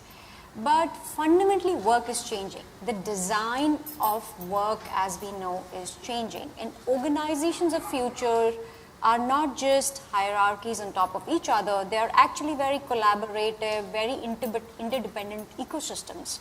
So when I look at that trend, I think that's a great opportunity for us to, one, review this whole question of hierarchy and success, because I think it impacts both men, women, families, all parts of the society. And at the same time, it's also an opportunity to redistribute what we call power, resources, and I think entrepreneurial energy has a huge role to play in this. And that, I think, is a very significant trend that we are witnessing as we go out, talk to women all across the country. And while I guess the workplace, as you and I know of, is very it's very concentrated, right? It's concentrated in parts, it's in New York, it's in Bombay. But guess what? Digital's everywhere, technology is everywhere. So the future of work is going to also be far more distributed and collaborative. And I guess that's a great opportunity to sort of, let more leaders be out there. It's almost a case of not fighting the old, but also building the new. Sure. But let me ask you a specific question. Is it tougher for a woman to be an entrepreneur, at least in India? Or does it not matter anymore? So, when you're at the job, it doesn't matter. But the fact is, a lot of us don't come from the place of privilege, So a lot of us don't come from the networks. A lot of us don't have access to venture capital. A lot of us have already fought a few barriers before we got there. It could be family. It could be, conversations with, your own peer group. It could be just internal barriers, because there's so much of conditioning that has sort of been, living inside the social structures that we are part of. So yes, in one way it is difficult, because you're already sort of bringing in a lot of stuff that's not part of the ecosystem. You're already taking 2 exams extra to pass the one that's at hand. But once you're an entrepreneur, once you're at the platform, once you're out there, then it's a level playing field. You got to sort of do the same things to win. Absolutely. Asa, your thoughts and how you see the situation here in India and how you see it, overall internationally? I think we still do see that some of the levels have a certain degree of stickiness to them in terms of not being able to have parity, and that is specifically at the higher levels of power, be it in government outside of India, in India, globally speaking, but also in executive levels. We do see that, and my partners here in the panel have highlighted that. So at the very higher level where power is very condensed, we have seen, I think, quite little disappointing progression, and we still have a long way to go to break not only the glass ceilings, but harder materials than that. So let me ask you this. What do you think are the biggest factors that are inhibiting breaking this glass ceiling? What is it that's keeping women from really going out there and being in leadership position, and including some of the statistics, improving some of the statistics which are fairly dismal, as we know? I think currently I'm still in a shock because we had a very good opportunity, but we were not able to pull that through. So I think there is quite a bit of internal reflection that has to be made. But you were also asking on parity in our own experiences. So for me, I have nurtured a career in the multilateral system. And I think we have seen amazing progress in the United Nations system. When I started, and I've been in some of the technical organizations, the Food and Agriculture Organization, IFAD, World Bank, some of the wings of the multilateral system, where progressively over the years it has been amazingly more easy to be a woman, and I've been much more easy to nurture a career. However, when I started, and I know combining motherhood and the early stage of a career was really very difficult. And even there, we have seen some very important changes. Absolutely. In recent times, Okay. which is great. Well, Sapna, same question coming to you. You also spoke about biases that we have to really overcome. What are the biggest biases, and what are the biggest factors that are preventing us from breaking that ceiling? And I think the bias comes from mindset, and the biases that we're seeing are that, that women, once they do have children, are So not motherhood continues to be the biggest challenge, so to speak. Yeah. I think it's also around, how are women vocal enough? Are they speaking up when they need to? Are they able to, handle your technical business kind of skills, or are they in more of functional support roles, right? I think there are biases that come in that sphere as well around what can a woman handle, and can she play the game, can she network, does she have the support structures to be able to do that. I think that holds a woman back. Sure. Sarah, you want to add to that? Do you agree that those are some of the biggest challenges that one sees? Absolutely. I think, and these are deep-rooted biases, and they're all across. You walk into any country, you walk into, any city, you walk into any office, I guess there is bound to be, a bias penalty for women at the workplace. And it's a lot of hard work and a lot of commitment to get that out of the way. And I also feel, and it may sound a little radical, that one way to sort of really break the glass ceiling is not to work marginally, not to work in incremental folds like what we've been doing for the last 60 years, 100 years of, corporate structures, is rather to take the hacker's way. Somewhere those numbers have to start doing the 10x and the 100x in some way. And that could be just hacking consciousness to begin with.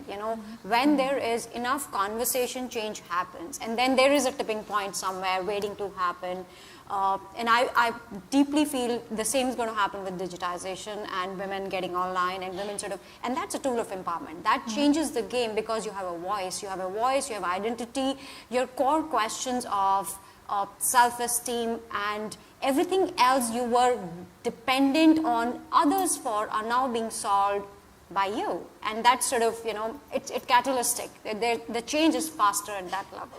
Okay. Can I add something? Sure. I think the thing I always tell women on my team is that half of it is in our heads. The bias isn't just in society, it's in the way we think ourselves. And so we have these gremlins, in our head that are constantly saying, don't ask for that, don't say that.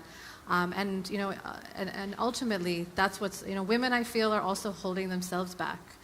It's not just this, the situation that we're in. It's something that we ultimately can take accountability for and make change. And I think when you look at certain sectors like financial services and the leadership that exists there, right, you have a number of women CEOs, right? Yeah. So many, but that's not a coincidence. And that's a fairly technical sector. And you mentioned about exactly. this perception that can women handle very technical roles, and financial services is one area where they've really excelled. But it's not a coincidence, right? I think it's come from Mr. Kamath himself has taken a lot of affirmative action, set up structure, and put it in place so that women were given a platform. They were actually trained. They were put in, a number of leadership kind of journeys that they could take together.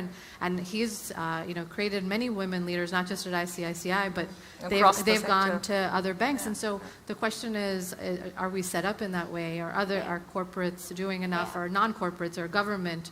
Are we setting our women up in the same way? We have a great example, but you don't see enough of those examples. So Asa, your thoughts on this? The role of a good mentor who can really push this gender agenda forward in their organizations. Do you see that happening here in India? Do we require more men to come forth, or do you think the push really has to come from women themselves?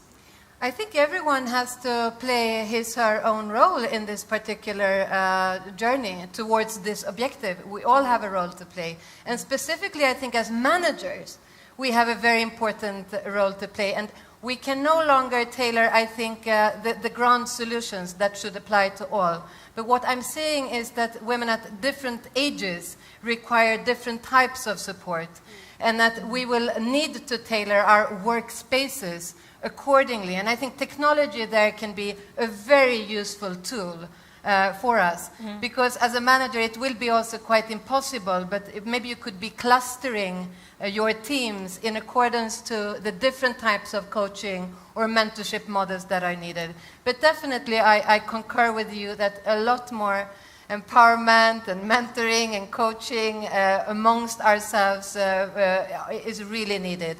And technology can help us in that. Sapna, you want to comment on this, the technology bit? That really helps to sort of move the office away from the office, and it gives you more flexibility to sort of work in a slightly more flexible sort of manner. Yeah. No, I mean, speaking from working at Google, I mean, it's fantastic when you see the kind of capabilities that we have, which not just Google has, but a lot of companies have. You don't have to be in the office. Yeah. I think people have always felt this guilt, you know, you attend, if you're not in the meeting, then what's going to happen? But you now have a way to attend the meeting even when you're not there, whether you're in a different country, whether you're, you know, at home because you're unable to make it to, to work. You now can join that meeting and have a voice even if you're not sitting at the table. So I think technology that way has really changed the platform for working mothers, but even, you know, for working fathers, right? We always say is motherhood a challenge? You know, fatherhood's a challenge as well, and it's helping, you know, I think technology is allowing us to work in a different way that we haven't worked before. Sure, so the options are there. Technology is going to be there. The question is it going to be adopted? What about mindsets? The very typical Indian mindset, oh, I can't leave before my boss. I must hang around till at least 9 p.m. You know, otherwise I'm seen as a work shirker. Yeah. Is that mindset changing? Absolutely. So I'm going to go back to, you know, what you said about workplaces, and I think that's a question of choice. So it's whether a choice that a workplace makes to say, you know, I have 100 square feet. Should I put a foosball table or should I build a crash? And it's a choice workspaces need to start making, you know, and I think that connects back to also the whole ecosystem of support and mentorship.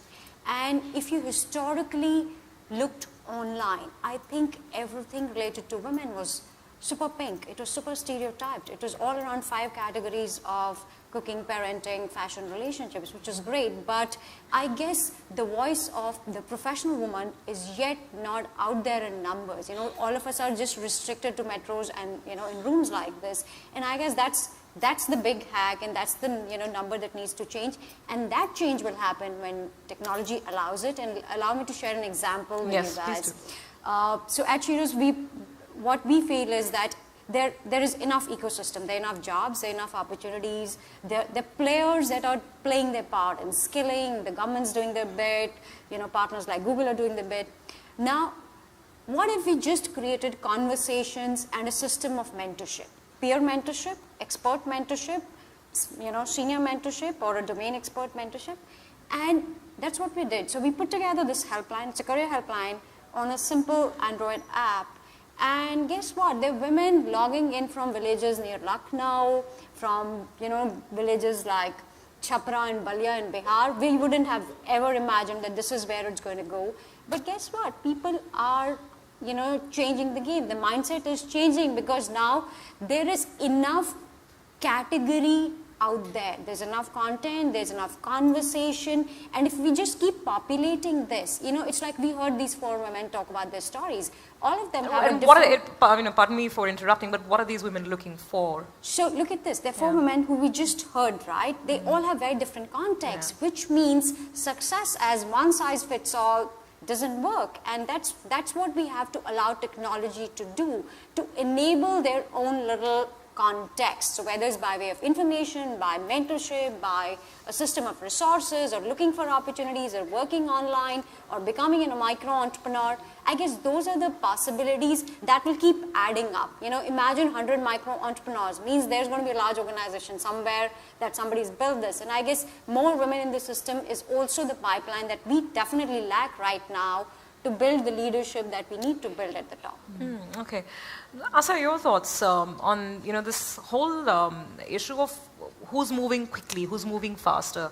So some of the technology companies, perhaps because they're so, you know, at ease with the use of technology, are allowing that to be percolated down through the workplace itself. But in terms of sectors or in terms of different parts of the economy, where do you see a greater pickup when it comes to gender sensitivity? I'm just really want to bring in the issue of the workspaces that we have forgotten, and that is namely where most women in India are employed, namely in the informal sector and in agriculture specifically. And we heard in the introductory comments that there is going to be a new attempt to bring in this huge part of the work space into the digital revolution or movement or highway. And I think that's going to be very, very critical. And I also do think that that is where you're going to see your big supporters coming forward in the big numbers. And those are women who are currently struggling with so many constraints. And we know that problems are the mothers of innovation. So I think we can expect a lot of innovations when we can tap into this, the real providers of workspace and in India today. Yeah. Okay, all right. So when we're talking about agents of change, Sapna, help us drill this down to some very specific thoughts. What is your message perhaps out there, looking at your own experiences in the corporate space? What does a woman really need to do to ensure that she is heard and that she is moving towards that goal of becoming an agent of change? So I think it's, I think the corporate, I'll speak on behalf of Google, it's Google's, need of the hour to make sure that we support women in the same way that Mr. Kamath did for the finance sector.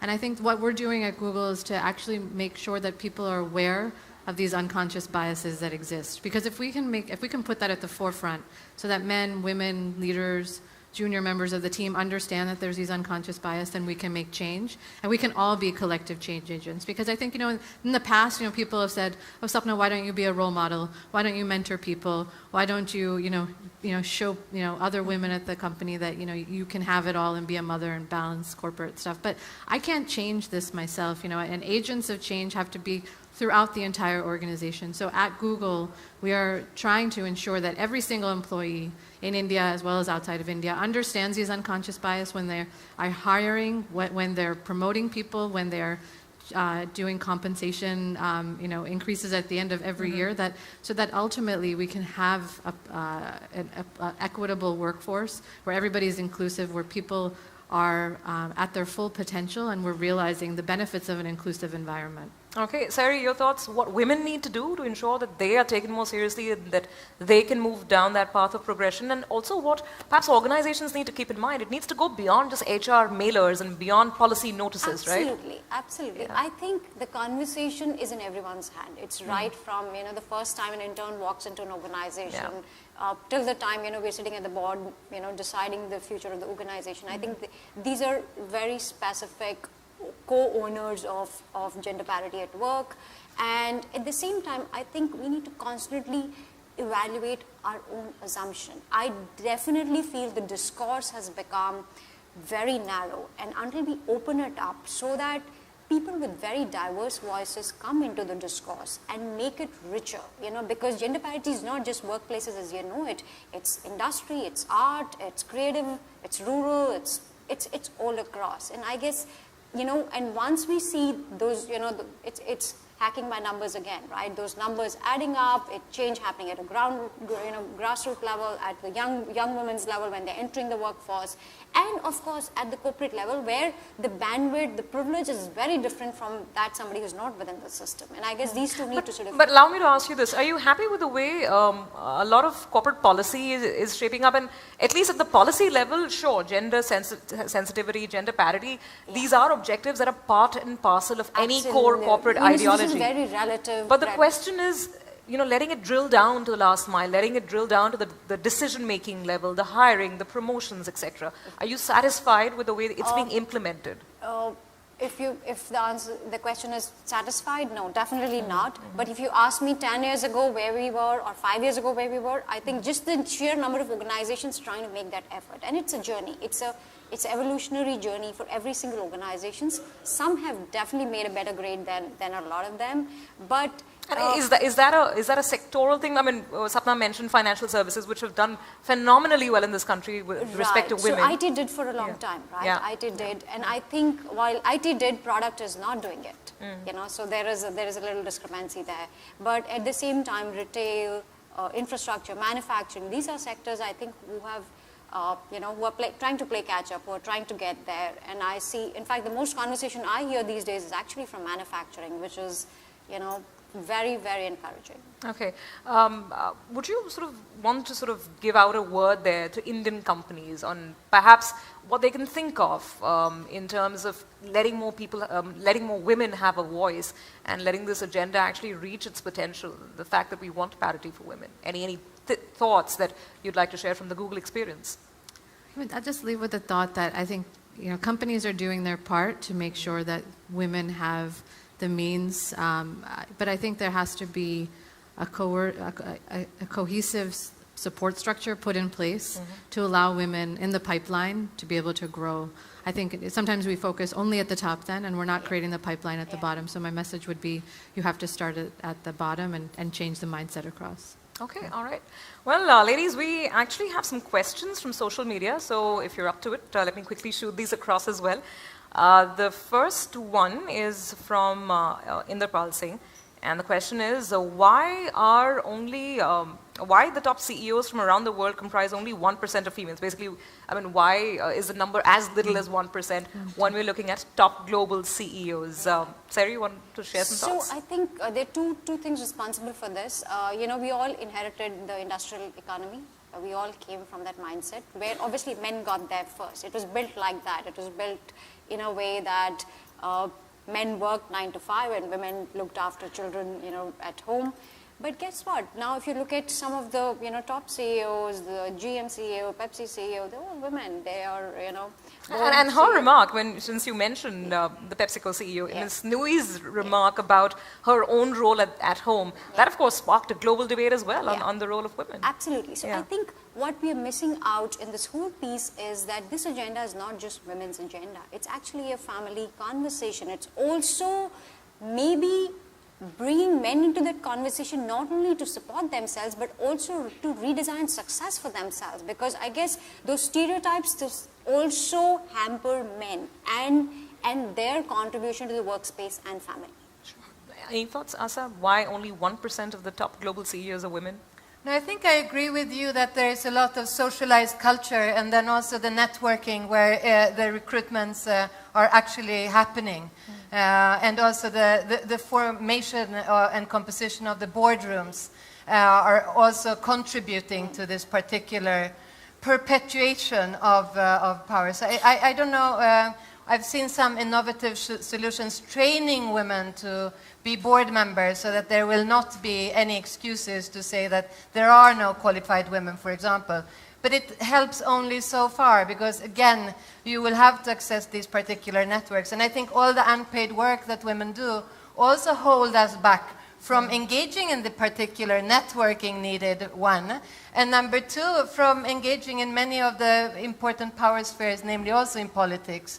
Because the moment at least the work is done, most of us, we just have to rush back home and complete our other big load of work. 75% of all unpaid work in India is done by women. So that's a case in point. So that balance, I think it really needs to shift. And men, you men out there, you have to start helping out. That's a good message, and there we go. The audience supports it. All right, let me quickly take up the second question. This one says, why is it difficult for some men to accept women as leaders? Sapna, you want to take up that? I don't know if I necessarily agree with that. I mean, I'll say from my own experience, I've been lucky, and I think that's where you see the change happening. I don't think that men don't accept women as leaders. I think if women can have their voice, do a great job, and can showcase that they are better, if not equal, then men can accept it. So I don't know if I agree with that. Okay, fair enough. Sari, your thoughts, and let me add sort of a corollary to it as well. If a woman wants to be taken seriously as a leader, then is femininity a problem? Does she have to behave, dress, act, speak like a man as well? Yeah, so I think my answer to both these questions would be, I think what we need to do is we need to bring more empathy to men. You know, and I think we have forgotten that in the process. The reason, you know, resistance builds up when empathy dies. You know, somewhere in this process of gender relations, empathy has vanished. And I guess that's what we need to bring back, because how does this guy know that this is the perspective this woman's bringing to the table, or these are her strengths and this is her story, and vice versa, you know? And I guess that's the real gender dialogue out there, and, you know, agents of change, as you may call it. Okay, all right. So the third question, and this is the last one for this morning: what can we do to ensure that women get paid equally for the same job? Asa, your thoughts on this? I mean, pay equality around the world, is it still a fight? It is still a fight. I mean, it's still a fight globally in every country. In the country I come from, Sweden, is known to be a very equal country, but we still have a pay gap of about 20%, and I think in India the gap is, you know, very substantive. So that is still an issue, and of course it has to do with the types of chores that are being performed, but it also has to do with the metrics of performance, for example, and to be clear about them. It also has to do with women's ability, I think research has shown, to negotiate the value also that we are bringing to organizations. So it's a complex of issues that have to be dealt with together. All right. Sapna, thoughts on pay parity? No, I think, you know, this is another place that technology can help. You know, the systems and structures can be put in place to ensure that there's equity across. Like, gender shouldn't really necessarily be taken into consideration. Even as Google, when we're hiring, we're trying now not to consider whether it's a male or a female that's applying for the job. The facts are the facts, and the facts should be the facts with compensation. So it would be great to see a vision, have a vision where it doesn't come into place. I mean, it's easier said than done, you know, because decisions aren't always made by computers, but hopefully as we go forward, they'll play a bigger role. Absolutely. Sarah, you want to share some thoughts on this? Absolutely. I think one, transparency in, you know, reporting. So if you didn't know whose numbers are these, then, you know, I guess that settles the question to begin with. But I guess as you're building the pipeline, as younger men and women come into the system, creating voices around parity, right? And some tech CEOs have done a great job. Salesforce did a great job where the CEO got up and say, yes, we recognize the gap and we're going to plug it by, you know, bringing everyone at par, and then let the systems take over, because there is an intervention required before the system takes over. Okay, well, interesting thoughts, ladies. Thank you so much for your time, and hopefully this will keep the debate alive and kicking, and hopefully it will take us several steps forward in the goal of achieving parity at work. Thank you so much. Thank you. Here's looking forward to a better work environment for women all over.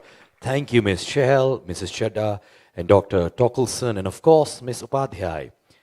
Now, ladies and gentlemen, to tell us the untold story of India's women culture, we have with us today Luisella Maza, Head of Operations, Google Cultural Institute.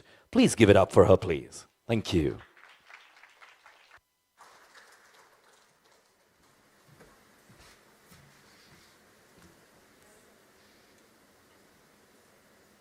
Hello, everybody. Welcome. Thank you for being with us here today.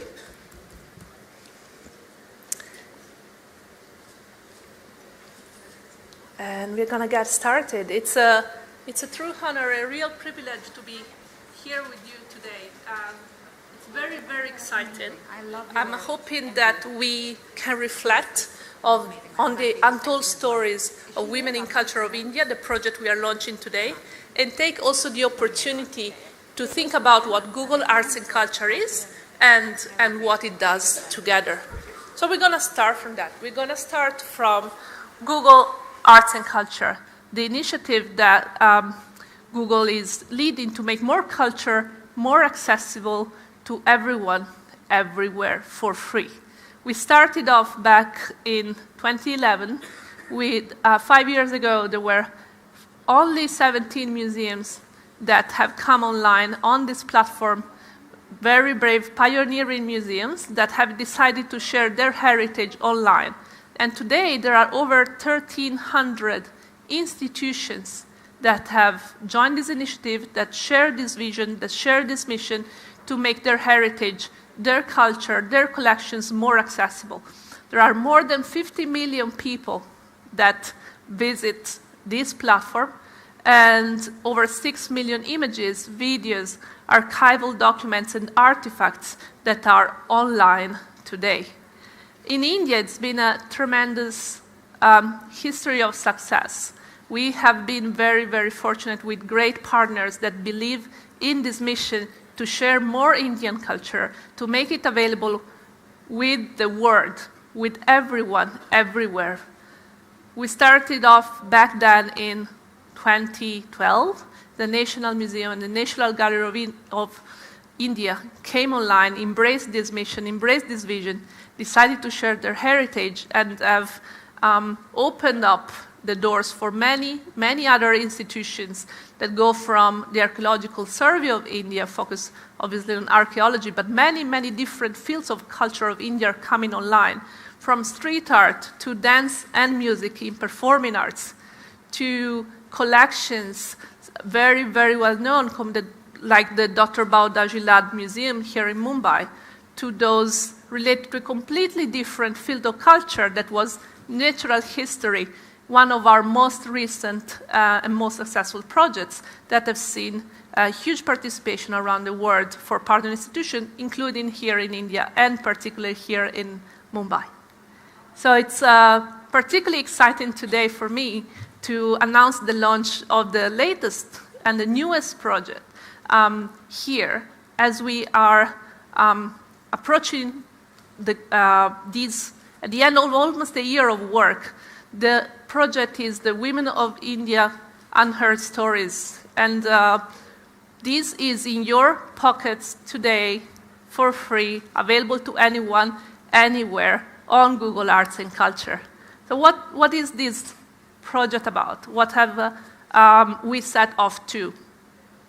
There are more than 20 Indian partner institutions that have shared the vision with us to bring the stories of these amazing trailblazers online. There are more than 50 digital exhibits, more than 10 digital 360 tours to virtually walk in iconic sites, over 2,000 images, videos, rare archival documents that tell the story of these amazing women. These really are the icons of India, the creators, the inspirations, and overall the change makers, those women that in the past and in present are continuously opening doors, are raising the bar, are overcoming incredible challenges for all of us, and are setting the pace for present and future generations. It's been a very personally very, very powerful journey for me to work on this project. I've learned a lot, and there are many different highlights that I'd like to share. But we're going to take a look at a few together, and a few opportunities and inspiration that I'm hoping you will also inspire you, and you will also want to share. For instance, let's take a look at looking at the project itself. Among the first things you'll see are the illustrated stories. And these are illustrated by young women artists of India that took inspiration from these icons to draw, paint, and bring these stories online. Or stories like the testimonials that we are going to take a look at, an actress that needs no introduction. And we're going to listen to her words and see how she feels about one of the iconic women that inspire her the most. 55. Rakhmabai was instrumental in bringing about the Age of Consent Act.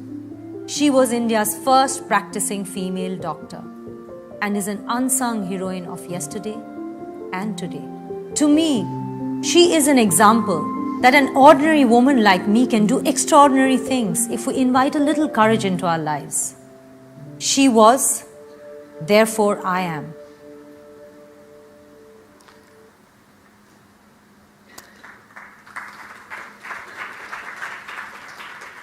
Women in India today are making a huge difference in many different areas.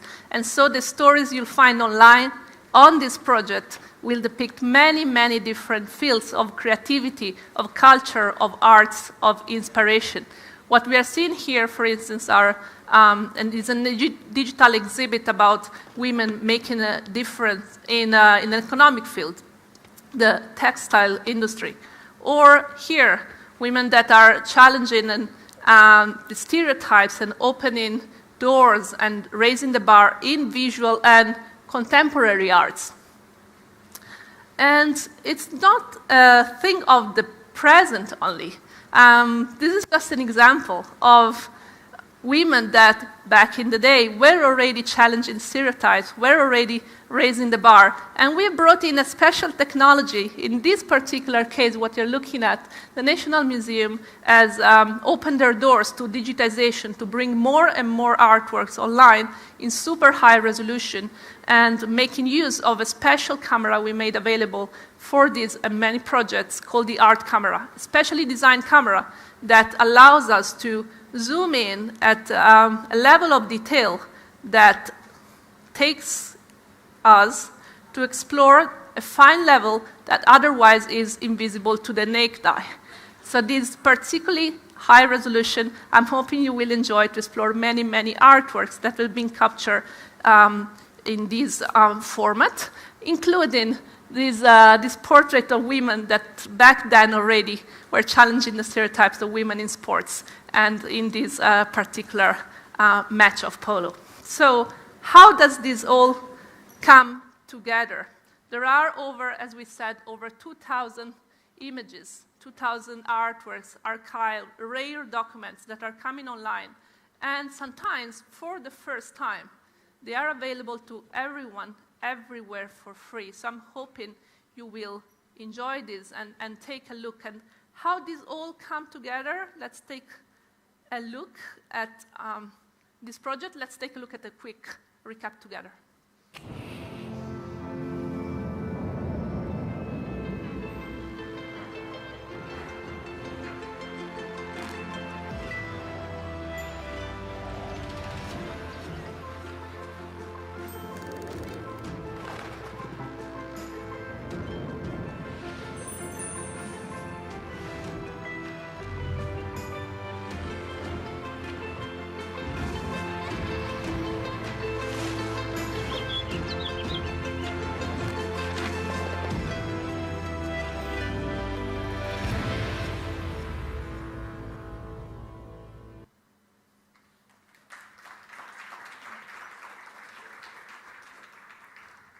So with that, I'm hoping that this has inspired you as much as it inspired me, and as much as I'm hoping this will inspire our daughters, our nieces, our family and friends that has amazing stories in their pockets or just one click away today and can share and bring it to others. The women of the past and of the present have been opening doors, have been raising bars for all of us and shaped society how we know it. So I encourage you to check out this project, to share, to join us, and I'm very much hoping you'll find this a joyful and enjoying moment for women of India, but of the whole world. Thanks very much. Thank you, Ms. Maza, for bringing these untold stories to life. We've seen the kind of influence women have in culture. Now it's time to explore the influence of media and culture shaping perceptions that impact women. Joining us for the discussion are Randall Lane, editor Forbes, Frida Pinto, leading actress and member of the advisory board for We Do It Together, a non-profit production company for women empowerment. Ladies and gentlemen, a huge round of applause for our dignitaries.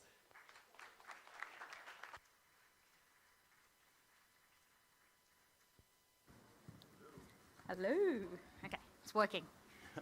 We can hear each other. I got to tell you, I was backstage with Frida, and if you want to experience Mumbai, you just hang out with Frida because you see everybody in the city seems to know you, and you seem to know everybody. It's my first time. It's like having Sachin Tendulkar and Narendra Modi and Chris Martin all rolled into one because again, a very popular person in Mumbai, so it's great to thank you for thank sharing your hometown with me my first time here. Absolutely, and I'm sure everyone feels the same about you coming to our hometown. It's a beautiful. Even if you're from Delhi, Rajan. I saw you in the crowd somewhere. So let's talk. Again, we all know your amazing work as an actor, but maybe we could talk a little bit about your transition or your evolution from actor to activist. Right. And how that happened, and maybe you could walk us through that a little bit. Okay. I think when you grow up in a city like Mumbai, Bombay, as it was before 1996, it kind of is a natural process to absorb what you see in your environment. And if you are of that sensitive nature, or the nature that actually is affected in a good way and a constructive way to want to do something, Bombay is one of the best cities to be exposed to that. So growing up, whether it was going to school or on my way to college in the local Bombay trains, there was always these two worlds that would mash up together in a very, very explosive way. And that would be the world of the educated, the world, the middle class, the world rushing to make it work, the world trying to move up the ladder. And then there'd be the other world that is literally struggling to come anywhere close to where that other struggling world actually exists. And then, of course, there's the other world, which you have seen and probably experienced, which is also really, really far away from the world that I'm talking about, which is really struggling to meet the middle-class world. I came from the middle-class world, so I was on my way to college, and I would constantly meet these really young kids begging on local trains, singing to make some money. And the one incident that really, really changed it for me was when I was rather young. My mom was a teacher. And I was on my way to, I think it was mom's school. I didn't go to mom's school. Mom would not have me go to her school. She was like, no way. Yeah. I would be the miscreant and she would be totally embarrassed. She was already embarrassed, so yeah, that would just be pushing it to the next level. So I was on my way to mom's school, and there was this little girl by the name, who I befriended and asked her what her name was, little girl named Pinky, probably 2 years younger than I was, who came begging for money. And I looked at Mom and I said, well, in civics class, I've been learning that education is every child's fundamental right, so why is Pinky begging? Shouldn't she be in school? Isn't there no school for Pinky? And Mom was quite dumbfounded by that, because I was all of 12 years old myself, and she had no answer to give, but the best answer for her to give, which I guess parents have to do in order to kind of, brush things off. She said, why don't you complete your education and find your own way to help Pinky? So pretty much from a very early on age, I was very much involved in whether it was, giving tuition or teaching young kids or being part of any street kid campaigns. It started very young. But I guess when it really kind of hit home was when Slumdog Millionaire happened, because I actually got to work with kids from the slums. I got to see the kind of activism that one can do in a position of power and authority. I realized at that point in time it was more the red carpet, right? I'd walk down the red carpet and all of a sudden Frida's wearing red. Red is the color this season. Oh, now it's blue, and lace is the trend this season. And I realized, oh my God, if I am capable of setting fashion trends, what if I took it into the area that I'm so passionate about? And so that's when I joined Plan International and Girl Rising, and decided that it was time to use my voice to scale. And then how to choose? How did I choose the two? Your passion, and about specifically girls. Yeah, I think one thing I was very clear about was I did not want to be a showpiece. Many a times you have celebrities who end up just being, and I kind of hate the word celebrity, but I'm using it because it is a commonly used word anyway. But it's very often that you find celebrities endorsing campaigns but not really following it through. So what happens is there's a massive disconnect between the audience and what they're actually seeing if they don't see consistency and that work continue. So it's very, very careful about not falling into that trap. Mm-hmm. So when I spoke to a couple of the people that I work with at CAA, and I said, well, this is what I want to do. I want to make sure that I do field trips. I want to make sure that the work that I do can be carried out into the world where I'm not just speaking to donors and sponsors, but it's actually people who want to be aware of what they can do. And so I found my non-showpiece organization, Plan International. And from Plan International, there was a national progression to Girl Rising. Yeah. And then how much of what you do, I mean, you have actor Frida Pinto and you have activist Frida Pinto. How much do I dedicate? Or no, more like how much of what you do as an actor do you think when you take roles about how it is as an influencer versus I act to give me a platform and then I'm an activist? Right. It's a very good question because I've been asked this before by quite a few people. How much time do I dedicate to my nonprofit work and how much time do I dedicate towards the film work? That's a boring question. I know, and I say actually it's really hard to answer that question because they both gel into each other. The kind of roles that I have played, except for one or two showpiece roles, I guess every actor, female actor, has to make that mistake to realize they never want to do it again. You never want to be the showpiece. And I make sure that the roles and the characters that I pick, big or small, further the things that I actually want people to see, which is female women actors in strong roles, in strong speaking roles, but the only thing they're saying is not help me or bachao, whichever you want to.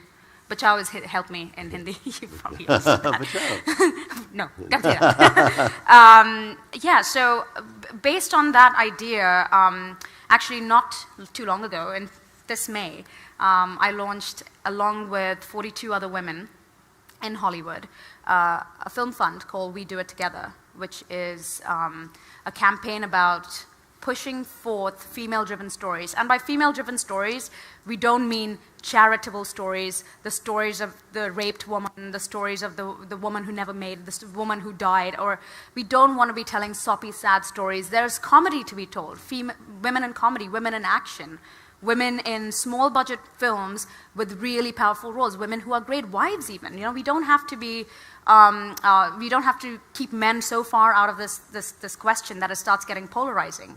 We started this female fund. The main objective of it, though, was after some terrible data that came out, which was just 7% of Hollywood directors happen to be female. And that was ridiculously difficult to digest. So we decided we were going to change that game, and we started We Do It Together. And so We Do It Together. It's not just about the stories you tell, but it's about also the about storyteller. It's about the storytelling, and it's about who's telling the story. In fact, I'm very excited. I could probably share this over here. The first film that I am going to produce, one of the things that which also will be kind of with We Do It Together, we want them to be part of this. And I will explain how We Do It Together works. But one of the things I said was, let's make sure that every head of the department in this film is going to be a woman. So whether it's the directors... You heard it here first, so that's cool. No, it's true. Our writer is female. Our director is Katya Lund, who co-directed City of God. I already found an amazing female DOP.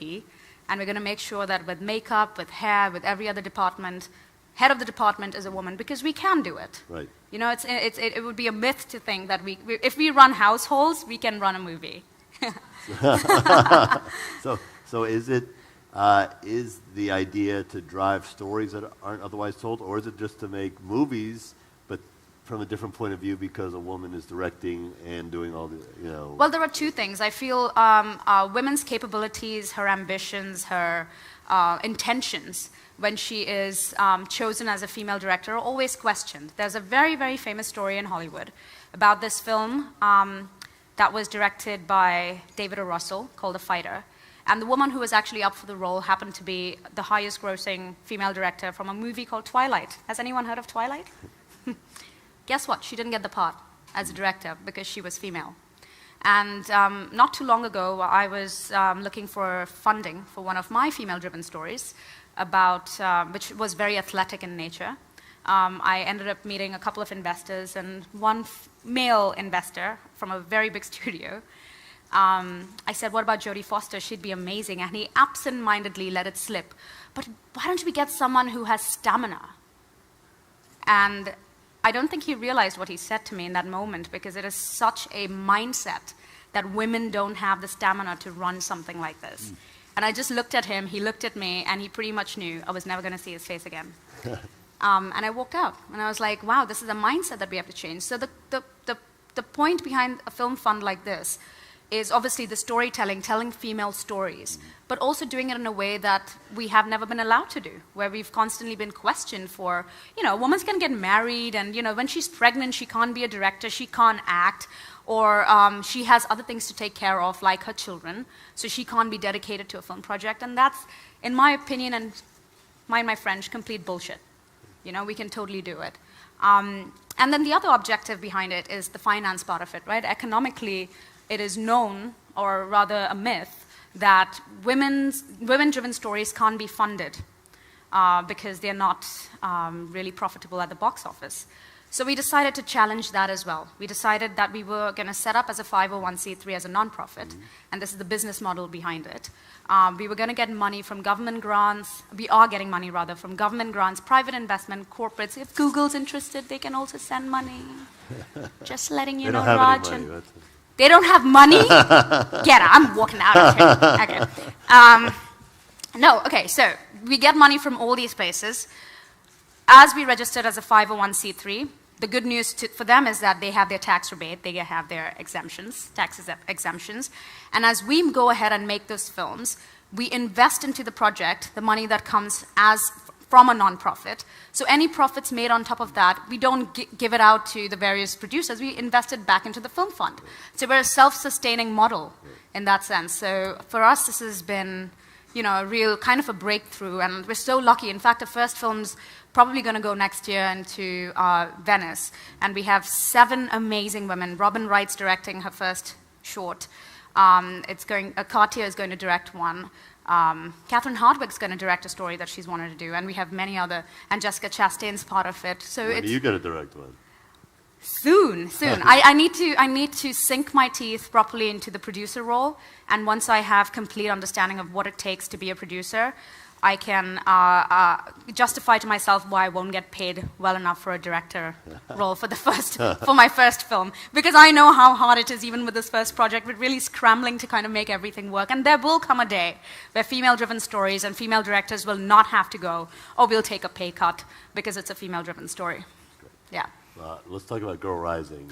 Yes, I know you're my baby. Yes. Why do you, for those who don't know, why don't you, a quick Yes. summary of what it's about and Sure. how it came to be. So Girl Rising started off as a documentary film, and I'm sure most of you have seen it by now because it did air in India as well. It is a compilation of 9 stories of 9 different girls from 9 different parts of the world, and the odds that they face in order to get a basic education to just fulfill their full potential, which we all have. But a lot of these girls in the various parts of the world in the story, like in India, we have just Afghanistan, Egypt, Ethiopia. Most of them end up having untapped potential because circumstances, environment, traditions, mindsets don't let them be free to do what they want to do. So the film actually started off as just a documentary film, one that we were going to put out into the world and create awareness. But before we knew it, it ended up becoming a movement where people were going, where are we going next with this? What is next? We are so moved and driven to want to do something. Is there a next step? And that's when we realized this can't just be a documentary film anymore. It had to roll itself out into a movement. And so in 2012, I introduced the film at the Sundance Film Festival. Sorry, 2013. I'm totally blanking out on the year. A couple years ago, oh, yeah. It's okay. I introduced the film at Sundance, and Holly, who was the then president, and Martha Adams, the creative director, who's still the creative director, we spoke about how we were going to go globalize and basically achieve scale with this model of creating awareness. The whole concept of telling this film was to create awareness so that people feel moved enough to want to do something. You can't do anything if you don't have information and knowledge, because that is key and that is gold. So we decided that we were going to find ways in order to go global. And the first thing I said to them was, what about India? What about my home country? What about my home, actually, where I feel there's much to be done, where I feel the country is actually ready, we're technologically getting super advanced. Everybody watches TV. I just read statistics that on a daily basis, it's about 2.5 or 3 hours of television that is watched in every household. And yes, and our youth are raring to go. Our media is raring to go. What about India? And I had no idea they would take me seriously. It was taken seriously, and rightfully so, Girl Rising India was launched. Well, we have Needy Doobie, maybe, I think, is backstage. Yes, we have the point person for Girl Rising India Yes. with us. Needy, join I us, have please. to come on in, Nidhi. Woo! I have to say she's my boss. I am so proud to have a boss like her. She's a human rights lawyer, our country director of Girl Rising India, and when we came into India as a dream, we completely forgot that the 1.2 billion population would need to have someone who championed it day in and day out with every breath. And that person for us has been Nidhi. Thank you. Yeah. Thank you. So tell us, so how has the rollout been, and how's the reception been here in India? Girl Rising, like Frida was talking about, it's such a beautiful dream project. And I think it is all about, like we've been talking about something since morning, storytelling for behavior and for mindset change. So like Frida mentioned, we brought it to India last year with a meeting with the Prime Minister, partnering with government, the Beti Bachao Beti Padhao campaign, and also partnering with Star TV, premiered it, and then reached out to millions and millions of people. And very soon realized that we cannot just talk about it at a mass media level, we really have to go on the ground. So we started working in the villages of Rajasthan and Bihar, working with adolescent girls and boys, parents, teachers, religious leaders, sarpanch, all the village elders, and bringing them together, talking about the role of education and getting girls to school. It's really, really inspiring to see that in the last 1 year, we've had, in the Tikri village, Alwar district, Rajasthan, playground where little girls could never step into are playing cricket with boys. And it's, taking the film and the stories from the film, it's just inspiring because it just really touches the heart. Just recently we launched a campaign where the whole theme of the campaign is about inspiring parents to dream big for their daughters like they do for their sons. We dream, we rise. And it's beautiful to see how this movement is catching on. And thanks to Frida, and Frida bringing other celebrities, on board who's giving just so much momentum to the campaign. It's great. It's great. What you guys do is great. Since we have both of you, we have some questions coming through social media. Maybe you could both address them. This being Google, of course, we've got high tech here, so maybe we'll flash them up on the screen. Let's see. With a survey across Facebook and Twitter, here's the first one. Do you think brand movements promoting gender equality are actually promoting a bias? Do you think brand movements, I think you should answer that. Do you think brand movements promoting gender? What's the brand Do you think? It is a little tricky one. I just feel like using any platform, whether brands promoting movements. Personally, I feel any opportunity to promote this cause is a good one. But of course, there is a lot of trickiness about brands promoting equality, whether there is a bias, because we've seen some case studies of that as well. But I would still feel that any opportunity to promote is a good one. I don't see how equality could be a bias, but... Yeah. But, I think there needs to be also consistency. It can't just, when brands promote, I guess, a cause, they're also promoting themselves in a way, which is not a bad thing. However, when the consistency of it fails, I think that's when there is a loss of faith from consumers, buyers, and from the people they're trying to affect. And I have my own personal experience with a certain brand, which I don't wish to name, but it was a sanitary pad brand that did a test in Uttar Pradesh, and they supplied girls with sanitary pads for about a year, just to test if that would increase the number of girls going to school. And the second year onwards, they couldn't fund the campaign, which it was really surprising. I mean, you're just providing sanitary pads and you're telling me you can't fund it. And it was not a monetary thing, it was just that they needed to expand somewhere else. And so they cut the supply in the second year. So there was this whole group of girls entering puberty and a couple of girls for a year who had enjoyed the comfort of actually having a sanitary pad and not a cloth, who were just shocked and disappointed and disrupted because of it, because they suddenly felt that this was it. The candy was taken away from them, and that was very disappointing. Yeah. Okay, so if you get into something, stay with it. That's Stay the moral with it. there. Okay, next question. Why do the words surgeon, cop, pilot, boss, wrestler bring a male face to our minds?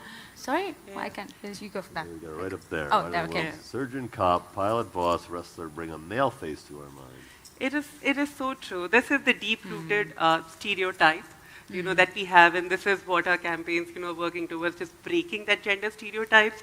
Just last month, actually, we were in the villages in interiors of UP, and we played this little exercise of, what girls and boys wanted to be. And, girls were coming up with this slate and, writing with chalk saying, Prime Minister, surgeon, doctor, and there were boys who, want to be singer, chef, and so it's just so created, but it really, really need to break. It's a stereotype that we need to break away from. I guess it goes deep down into the boys don't cry, girls play with dolls. Exactly, and there's just so much stereotype. pressure, I think, on the boys also. Yes. I mean, they're just not supposed to be crying because they're boys. Yeah. Watch more Frida's movies than, Yes, please do. You will be crying. All right, next question. Speaking of stereotypes, what impact can positive personalities in the limelight have on breaking gender stereotypes? What a perfect segue, your last answer. Well, yes, we can play a very, very important role. I mean, just tonight, for example, you're going to see on stage every possible prominent Bollywood celebrity who's going to go up there and either speak about a cause that they have been supporting. Mr. Bachchan, for example, for years has been talking about the polio campaign, and about 2.5 years ago, India was declared polio-free. But it was his commitment to the cause and his constant dedication in terms of the time, effort, his presence that he gave to the cause that actually, what was the campaign called? Do Boond Zindagi Ki, yes. And I think that became synonymous with Mr. Bachchan. So I think there is So it's going back to the consistency. You talked about staying Absolutely, because now, even as of today, I was a child when I would hear that, but even as of today, when the first thing I hear about the polio campaign, the first person who comes to mind is Mr. Bachchan. And so I do think there is a very important role that you can play, but the lack of consistency can be a real problem. In fact, can also be sometimes negative. Who's going to the Global Citizen Festival tonight? Raise your hand. All right, well, speaking of consistency, we're going to see these guys talking about these issues. They're very important. It's great to have a platform like this to talk about them. It's great to have a big platform like we're going to have tonight to talk about them. But thank you both for your work here and around the world. We appreciate it. We appreciate your time. Thank you, Nidhi and Frida, for sharing such unique insights with us. And of course, thank you, Mr. Lane, for moderating the discussion. As you all came in this morning, you would have noticed words, agent of change, being used everywhere. Who are these agents of change? Let's hear more about it from Miki Iwamura, Marketing Director, Google Asia Pacific.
Hi, everyone.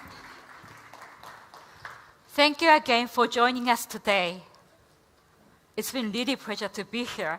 It's truly inspiring to see there are so many innovative ways to address such a critical issue. As you may know, Google's mission has always been to organize world's information and make it accessible and useful. That is why it drives us to create tools that significantly improve the lives for everyone. But the gender inequality prevents billions of women from realizing full benefits of information and tools. So that's why we started the Womenwill initiative to help women to have access to information and tools. So there are 3 key beliefs that guide the initiative. The first one is gender gap exists across all countries, regardless of the development stages. And the second, access to information and tools can create opportunities for women. And also, it also drives economic growth. And finally, when women have these opportunities, they become agents of change. So now let's see how we can turn these beliefs into action. So in my home country, Japan, 62% of women stop working after childbirth, largely due to very inflexible work style that requires long working hours. So this is a big challenge for the country, but it is also a big opportunity for economic growth. So technologies such as video conferencing or cloud-based collaboration tools can fundamentally change the way we work. However, technology alone cannot solve this problem. So, as a mother of 2 children and also working mom myself, I know how important it is to have flexible work culture.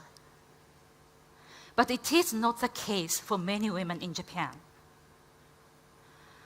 So it's really heartbreaking to see that over 62% of women feel and believe that their society does not support working mothers.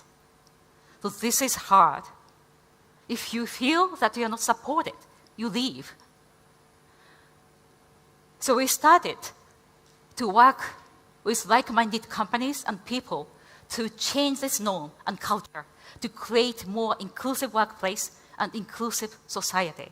So let's now see a story of Momoko going back to work after maternity leave and see what happens when women feel supported. 10番書こう。おいで。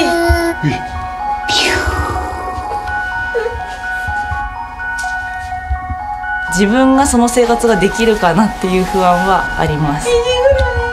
やっぱり仕事もして帰ってきてから家事もしてっていうのを全部完璧にやろうとするとすごいストレスがたまるんじゃないかなっていうのも今思ってます。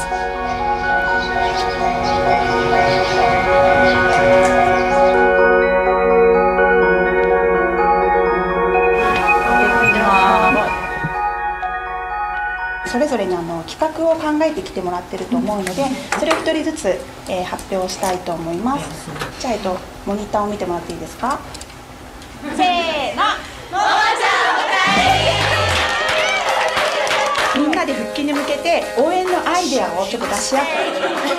本当子供って風邪ひきます。そういうふうに預けられないけど仕事したい時は一緒にぜひ親子出社して。ママだからって仕事を任されないのすごく寂しいと思うんですよね。全面的にサポートするのでどんどん欲張ってほしいと思ってます。期待してます。仕事の予定じゃなくて家族の予定を先に言ってください。ももさんの復帰をすごい心から応援してくれてる人とつながってます。こんにちは。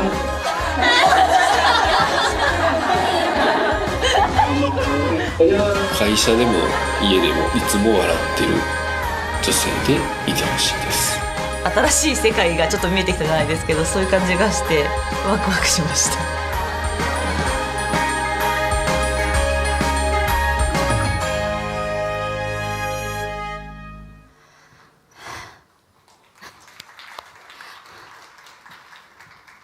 So our aim was to create a movement to change work style from work hard to work smart, and also create an environment where working mothers feel supported. So to date, over 1,000 companies and organizations joined this movement. So now let's talk about India. So meet Nagalakshmi. She's a local seamstress, a mother of one living in a village in Andhra Pradesh, a 2-hour bus ride from the nearest town. Until recently, she said she spent most of her life in the 4 walls of her house. But she wanted to send her daughter to school to be educated, unlike herself. So she's one of those 88% of women in rural India who think that the internet is only for their husbands and brothers and never get a chance to gain the knowledge and skills from the internet. So we know we need to help, but we also know that we cannot do it alone. So this is Bhuji. Bhuji is Nagalakshmi's neighbor. She lost her husband a couple of years ago, and since then, she's been raising her daughters with the support of the people in her village. So in return, she wants to help them. So women like Bhuji inspired us to create Internet Sati program in partnership with Tata Trust. So the idea is quite simple, but very powerful. So women in villages help other women to learn to use the internet. So we provide digital training, data-enabled devices, and teaching materials to Internet Sati so that they can pass knowledge on to their communities. So Bhuji helped Nagalakshmi how to use the internet. So Nagalakshmi now has access to the information she needs to expand her skills. So she's now selling her handmade blouse at 300 rupees, which is triple of what she was earning for them before. And more importantly, she's also able to send her daughter to the best school in the area. Yeah, thank you. So as Rajan said in the beginning, today we have reached more than 40,000 villages across India, and also over 1 million women across India. And this is really thanks to this wonderful Internet Sati. So huge applause to them. So as I said in the beginning, so gender gap exists. We know that gender gap exists, but we also know that access to information and tools can create opportunities for women.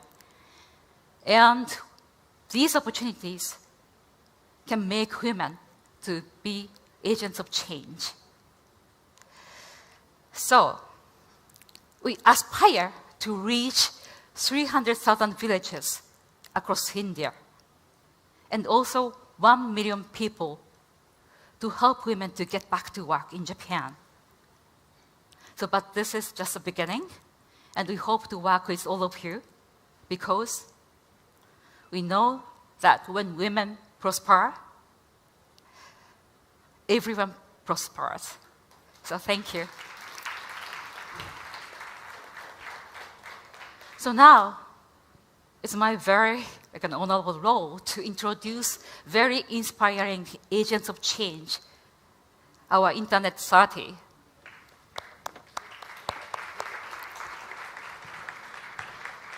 All right, ladies and gentlemen, we have a slight plan change because of a little bit of lack of time and of course because of his schedule as well. Before we get into our Internet Sathi panel, I would like to call on stage Mr. Shiv Khemka, Chairman, the Global Education and Leadership Foundation, for a short note. Please welcome him on stage, ladies and gentlemen. Thank you so much. Good afternoon, everyone.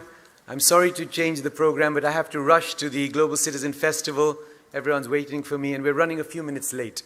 I'm really delighted to be here today, to have heard some of the wonderful speakers.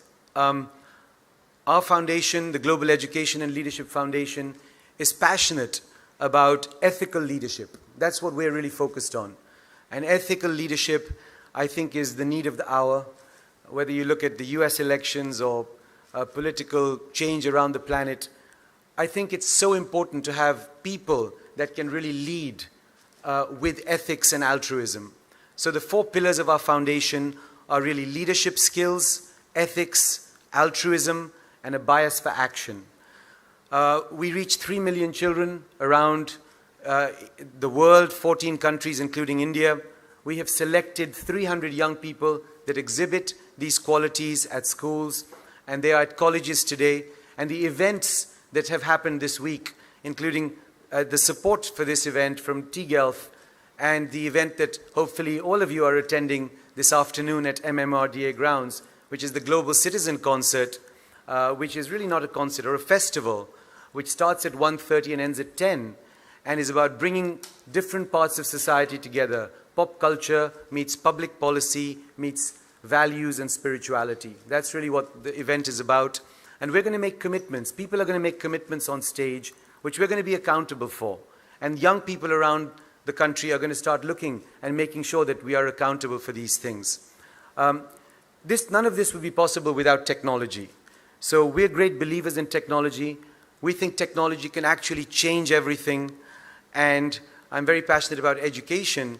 And I believe actually that there's a tsunami coming in the education space in technology, where any child anywhere will be able to use their mobile phone to be able to get any information and actually pull to them the information they need to learn and to grow and to develop and to contribute in society. In terms of women, I'm surrounded by strong women. My wife, I have 3 daughters. My mother was one of the first women pilots in the country. My wife's grandmother, etc., etc. So for me, there's never been any doubt which is the stronger sex. We are absolutely convinced that women are the foundation, and my mother has always taught us that women are actually the foundation, the guardians of many of the values that unfortunately many of the men in our society squander and waste. We would have a much better planet, I believe, if actually the wisdom and the strength of women were able to actually be brought together to lead. In our foundation, we're delighted to say, as we look for ethical, altruistic leadership, talent at schools and colleges, the proportion is many more women than men. Because the men may have the L and the D, the leadership and the decisive action, but they're much weaker on ethics and altruism, which I believe are actually the foundation stones of great leadership. We're very delighted to be partnered with Global Citizen, which is a movement of young citizens. Some young Australians, Hugh Evans and his co-founders, went to New York and said, we must create a movement of young citizens that care about the planet. We've partnered with the United Nations and the Sustainable Development Goals, and together we're trying to see how we can actually work together to create a movement of young people working with corporates, working with technology, working with political leaders, working with the social sector to actually achieve the objective of ending extreme poverty on our planet by 2030. Last night we had a small dinner where we had a great spiritual teacher, and he said that's a very laudable goal. It's wonderful that you want to end extreme poverty by 2030, and I fully support that. But please don't forget also to work on ending not only outer poverty, but also inner poverty. So I would urge all of us to think about that journey, the journey of values, the journey of ethics, the journey of building a society that's more just, a planet where 0.7% of the planet shares 41% of the planet's wealth, or a planet where 8% of the planet's population, all of whom are, by the way, in this room, share 83% of the planet's wealth, is just not a fair planet.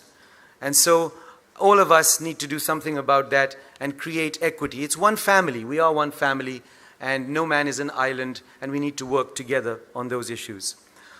I was delighted when we started this program of Global Citizen, when I went to see my dear friend Rajan Anand, and I said, Rajan, this is something we'd love to start. This is a project we'd love to do with you. And he immediately said, absolutely, let's do it. It's a great idea. Let's work on it together. And step by step, this conference has come together. The event later this afternoon has come together. And we're very much looking forward to having all of you there. We're focusing, as you all know, on 3 of the Sustainable Development Goals. Goals number 4, quality education. Goal number 5, gender equality. And goal number 6, water, sanitation, hygiene. All these 3 are actually deeply connected, and we believe create a foundation for making progress on ending extreme poverty on our planet. I have brought along 14 tickets for this event in case someone doesn't have any tickets. We're going to give them out in pairs.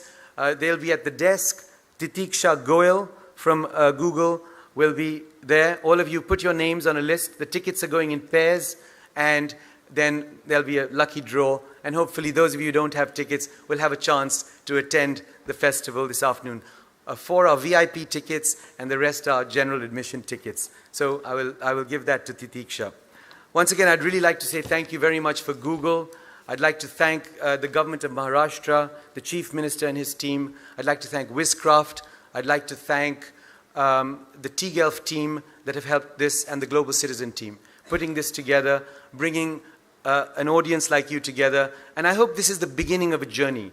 I'm a great believer that one event is nice, but the power of a snowball turning into an avalanche is really what we're trying to create. And technology is foundational and fundamental in being able to do that. In the last 2 months, we've had 15 million page views. Over 2.5 million people have taken action, social action, to earn 80% of the tickets that are free to our Global Citizen concert. And it's all been done because of the mobile phone and technology. We are delighted to be partnering on this with Google, and we very much see Google as a core partner with us in this journey over the next 15 years. Their commitment to this, the causes that they're working on to actually make the internet available to millions of people, thousands and thousands of villages across the country, which they will announce later on stage today, is all part of, I think, this opening up, this new consciousness that we're trying to build on our planet, of equity, of fairness, of justice, of no division in terms of gender, race, creed, religion, etc. So I'm delighted to be here, delighted to be given the opportunity to speak. I once again want to say thank you, and I want to, we're very grateful to Google for partnering with us on this journey and for being able to help in our small way. Thanks very much.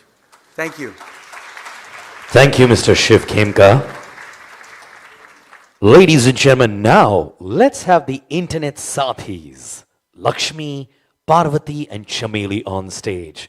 To moderate the panel, we have Nia Barjatia, Project Lead, Internet Sathi, Google India. A round of applause for her, please.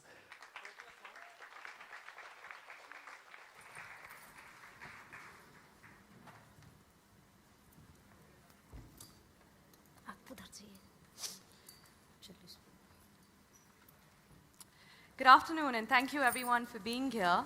Let me give you a little bit of background before I actually have the Sathis, and I will totally give the stage to them and let them talk to you. But Shiv mentioned about creating a movement. And really what these Sathis are doing today is creating a movement in villages across India by just getting basic information, which people had no access to everyone across their villages. That's really what they're doing. And the kind of difference it's making is something which I think everyone would be surprised by, so I will let them talk about it. Before I introduce them, I should tell you they don't come to cities very often. This is probably the second time, or first time they came to a city was to meet us in Delhi at our office.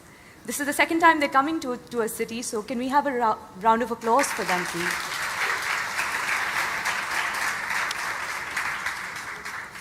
Now let's get on. नमस्ते, बहुत बहुत आपका welcome. आपके परिचय से शुरू करें, आप सबको बताएंगे अपने बारे में थोड़ा सा. प्रीति, आप शुरू करिए.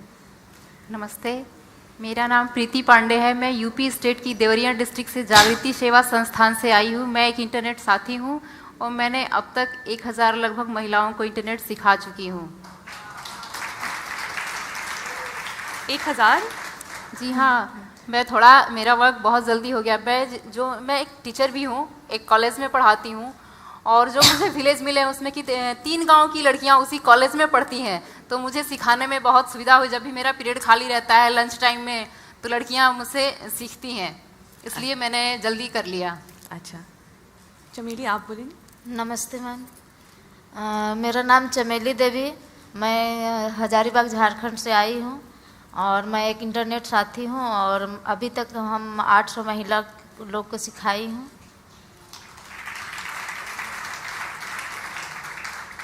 सभी को मेरा नमस्कार. मेरा नाम पार्वती है, गांव सिवाकापुरा है. मैं मंजरी फाउंडेशन दौलतपुर से आई हूँ. इंटरनेट साथी का काम करती हूँ और मैंने अभी तक 950 महिला लड़कियों को सिखा चुकी हूँ. तो क्या अब थोड़ा आपके बारे में बात करते हैं, जैसे इंटरनेट से उससे पहले आपका, तो सबको बताइए कि गांव में रहने का कैसा अनुभव रहा है आप लोगों का, कैसी ज़िंदगी रही है बचपन से लेकर अब तक, क्या लाइफ है आपकी गांव में. मैं 4 बहन और 1 भाई और घर में 1 माँ है. मैं हिंदी से MA की हूँ.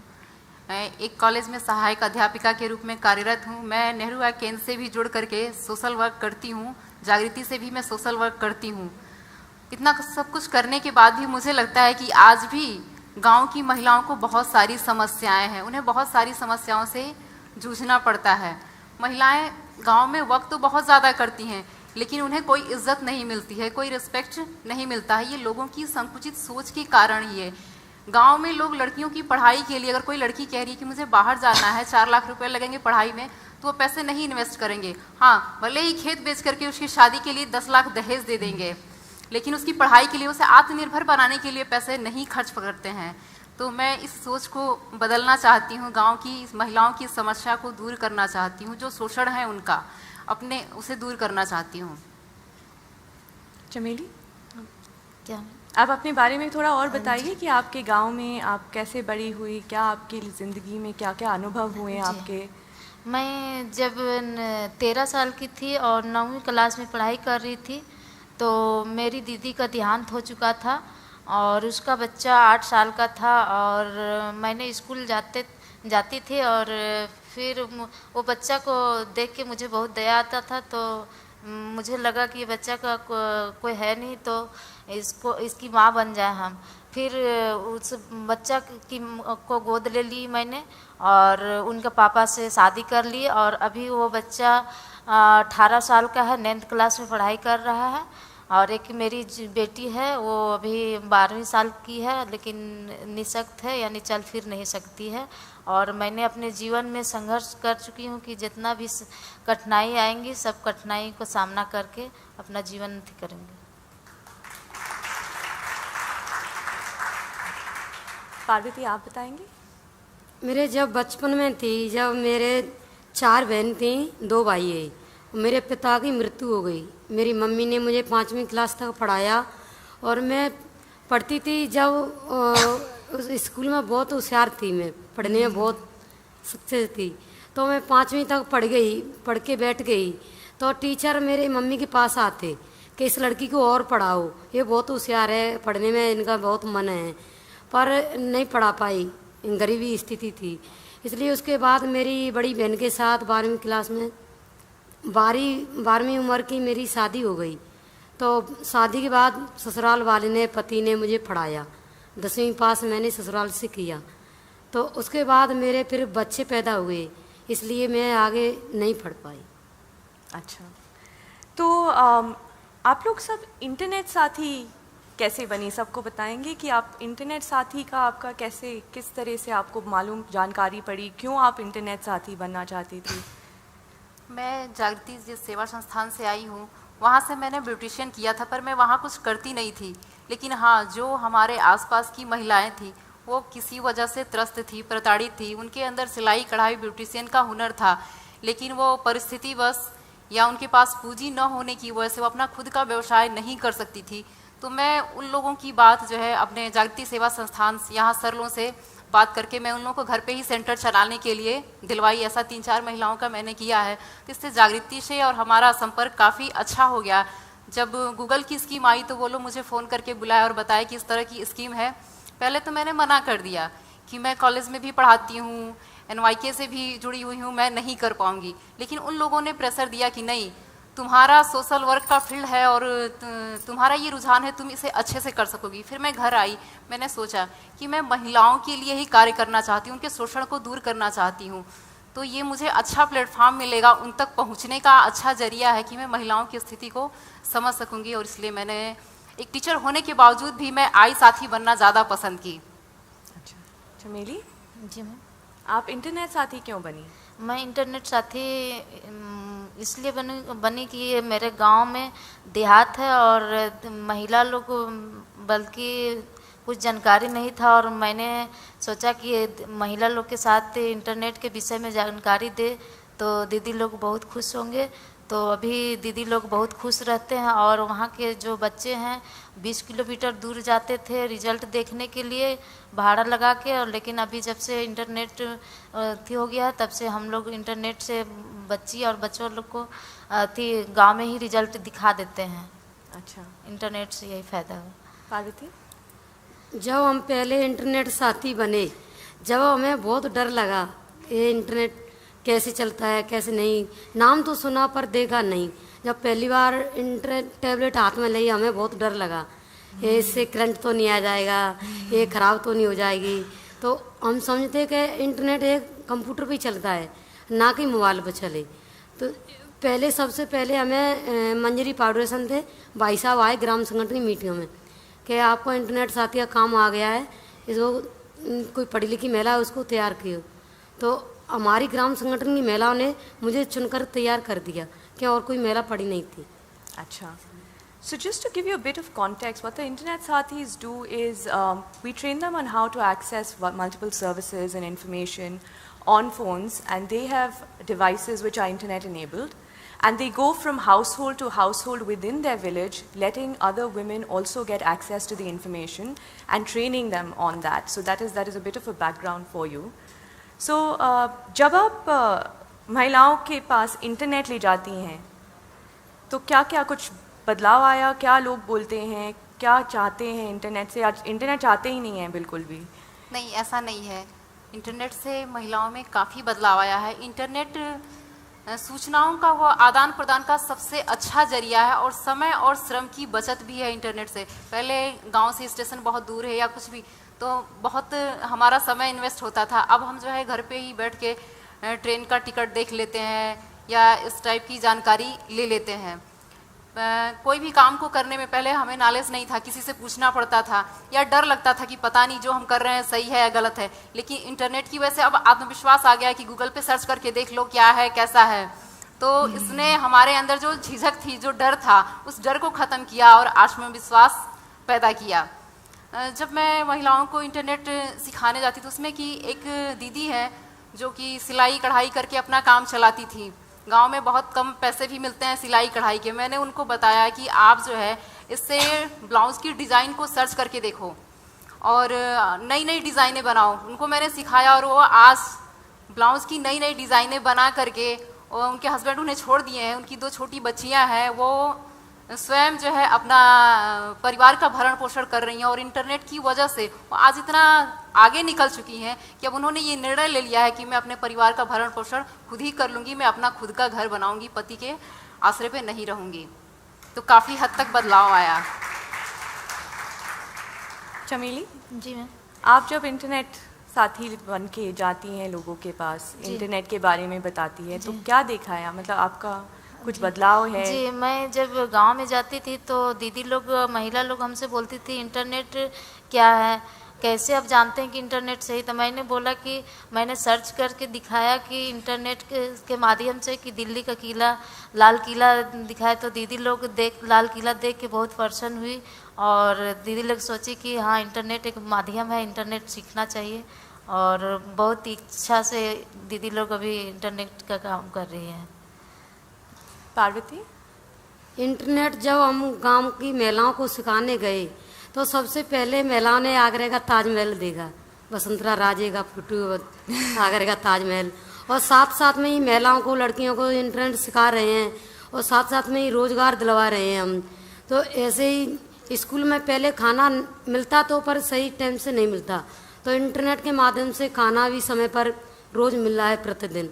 और जैसे ही दारू का ठेका है तो सारे दिन महिला काम करती हैं, फिर शाम को पति उनके दारू पी के उसको पीटते हैं, तो हमें बहुत बुरा लगा। तो इंटरनेट के माध्यम से हमने दारू का ठेका बंद करवा दिया। इंटरनेट के माध्यम से कैसे आपने बंद कराया? और इंटरनेट से क्या किया आपने उसके बारे में? जैसे हमने बोला कि हमारे ज़िले में सूची त्यागी कलेक्टर है, तो हमें उसकी धमकी दे दी, ये तो इस ठेका को बंद कर दो और हम व्हाट्सएप पर फोटो नेट पे डाल देंगे। तो उन डर के बाद ठेका बंद करवा दिया। और इसी तरह से एक गरीब परिवार का लड़का था, उनके मम्मी पापा नहीं थे, घर नहीं था और खेत भी नहीं था, तो अनपढ़ था। तो वो सोच रहा मैं रोज़गार कैसे चलाऊं, कैसे परिवार का पालन पोषण करूं। तो मैंने इंटरनेट के माध्यम से उसको चाउमीन बनाना सिखाया। तो आज वो लड़का चाउमीन बनाना सीख गया और एक किराए पे ठेल लगा रहा है, 250 रुपये कमा रहा है, अपने परिवार को पालन पोषण कर रहा है। अच्छा। और इसी तरह से जैसे गांव की महिलाएं सब, सरकारी योजनाएं बहुत सारी आ रही हैं, गांव की महिलाओं तक नहीं पहुंचती हैं, तो इंटरनेट के माध्यम से सारी महिलाओं को जानकारी हम दे रहे हैं। अच्छा, इंटरनेट आपके खुद में कुछ बदलाव आया है जब आप लोग इंटरनेट के बारे में जानी? एक तो हुआ दूसरों को सिखाने के लिए, पर खुद में क्या आप लोगों में बदलाव कुछ आया है? खुद में सबसे ज़्यादा तो हमारे अंदर आत्मविश्वास पैदा हुआ। जो डर था, जो झिझक थी हमारे मन में, वो सब कुछ ख़त्म हो गया और काफ़ी हद तक ज्ञान मिल रहा है इंटरनेट की वजह से। हम सरकारी सूचनाओं को, सब चीज़ों को इंटरनेट से तुरंत जान जा रहे हैं। अच्छा, पार्वती, आपके आपके खुद में कुछ बदलाव आया है? हाँ, इंटरनेट साथी हम जब बने हैं, जब थे, एक तो पहले हम घर से 4 दीवारों के अंदर रहते, घर से बाहर नहीं निकले। और जब इंटरनेट साथी बन गए तो घर से बाहर निकल रहे हैं। एक हमारे शरीर के अंदर झिझक थी, वो झिझक दूर हो गई है, बिल्कुल झिझक नहीं लगती है किसी से। और काम करते समय जैसे अपनी फेडरेशन है तो हमें अच्छा काम करके दिखाया तो हम अपनी फेडरेशन के अध्यक्ष बना दे हैं। और साथ साथ में ही जैसे पहले हम घर रहते, धौलपुर तक नहीं आ पाते, आज इंटरनेट साथी बने तो हम मुंबई तक आ गए हैं और स्टेज पे आने का मौका भी मिला है। अच्छा, एक आखिरी सवाल। अब सोचिए कि ये जो आप लोगों के पास जानकारी है, जो आप सभी महिलाओं में जानकारी दे रही हैं, ये जानकारी अगर सभी महिलाओं को मिल जाए, जो आपको मौका मिला है कुछ काम करने का, सभी महिलाएं जो सभी गाँव में हैं, उनको ये मौका भी मिले, तो क्या लगता है आपको, भारत में क्या होगा, गाँव में क्या होगा? तब तो कल्पना ही नहीं की जा सकती कि हमारा भारत कितना आगे हो जाएगा। सभी महिलाएं पुरुष के बराबर में आ जाएंगी, पुरुष के साथ कंधा मिलाकर चलेंगी। जो मैं महिलाओं के शोषण को खत्म करना चाहती हूँ, वो मेरा सपना पूरा हो जाएगा। हर महिला को ये स्टेज मिल जाएगा। आप बोलिए। जब इंटरनेट साथी, जैसे हमें मौका मिला है आगे बढ़ने का, जैसे हर महिला तक इंटरनेट पहुंच जाए तो सारी महिला पीछे पड़ी हैं अभी। तो जैसे पुरुष आगे बढ़े हैं, महिला पीछे पड़ी हैं, तो सभी महिला आगे का मौका मिले तो सभी महिला आगे बढ़ सकती हैं। आप कुछ बोलना चाहिए? जी मैम, जब मेरा हजारीबाग जिला झारखंड में इंटरनेट साथी गया, अभी तो ब्लॉक चुरचू ब्लॉक में काम हो रही है। अभी तो इतना महिला लोग जागरूक हो गई है, सबको ही इंटरनेट सीखने के लिए बहुत इच्छुक है और बहुत अच्छे तरीके से काम हो रही है। अच्छा जी। So that's it. Thank you, ladies and gentlemen. I should mention that Parvati has just become the head of a federation for the entire district because she has changed a lot. Parvati आप अभी अध्यक्ष बनी हैं अपने federation के लिए क्योंकि आपने अपने गांव में काफ़ी अच्छे काम किए हैं जो आपने ठेका या बच्चों को खाना बनाने का काम किया है. These are really only 3 of the sathis that we have. We have about more than 12,000 of such sathis. And as Rajan would have mentioned earlier, our endeavor is to go to 300,000 villages and really reach out to, that's 50% of rural India, and the kind of change which you're seeing with 3 of them, if we could bring it to all the villages, I think something as basic as just getting information to people could make such a massive difference and bring about gender parity. We truly believe that when you teach a man, you teach a man, but when you teach a woman, you're really teaching the entire community, and that's really what these sathis are doing. They're taking the internet not just to their own families or not just for their own selves, but all of them are doing it for the community. And we hope to see this in 50% of India, and we want to see everyone have access to information. And of course, by the end of it, it's all about gender parity, and we really believe that that will help women move forward much faster. So thank you, ladies and gentlemen. It's been wonderful to have all of you here. We've had some great discussions. We hope we can continue these discussions with you. The Google team will be here. Do feel free to reach out to us. We have lunch available outside. And thank you again. Thank you.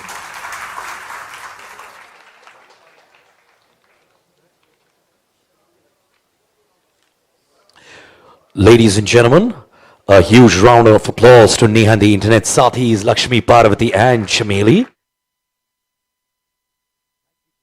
Every one of you for joining us for the Womenwill Today conference at Global Citizen India. Like Neha said, please do join us for lunch outside in the pre-function area. Thank you and have a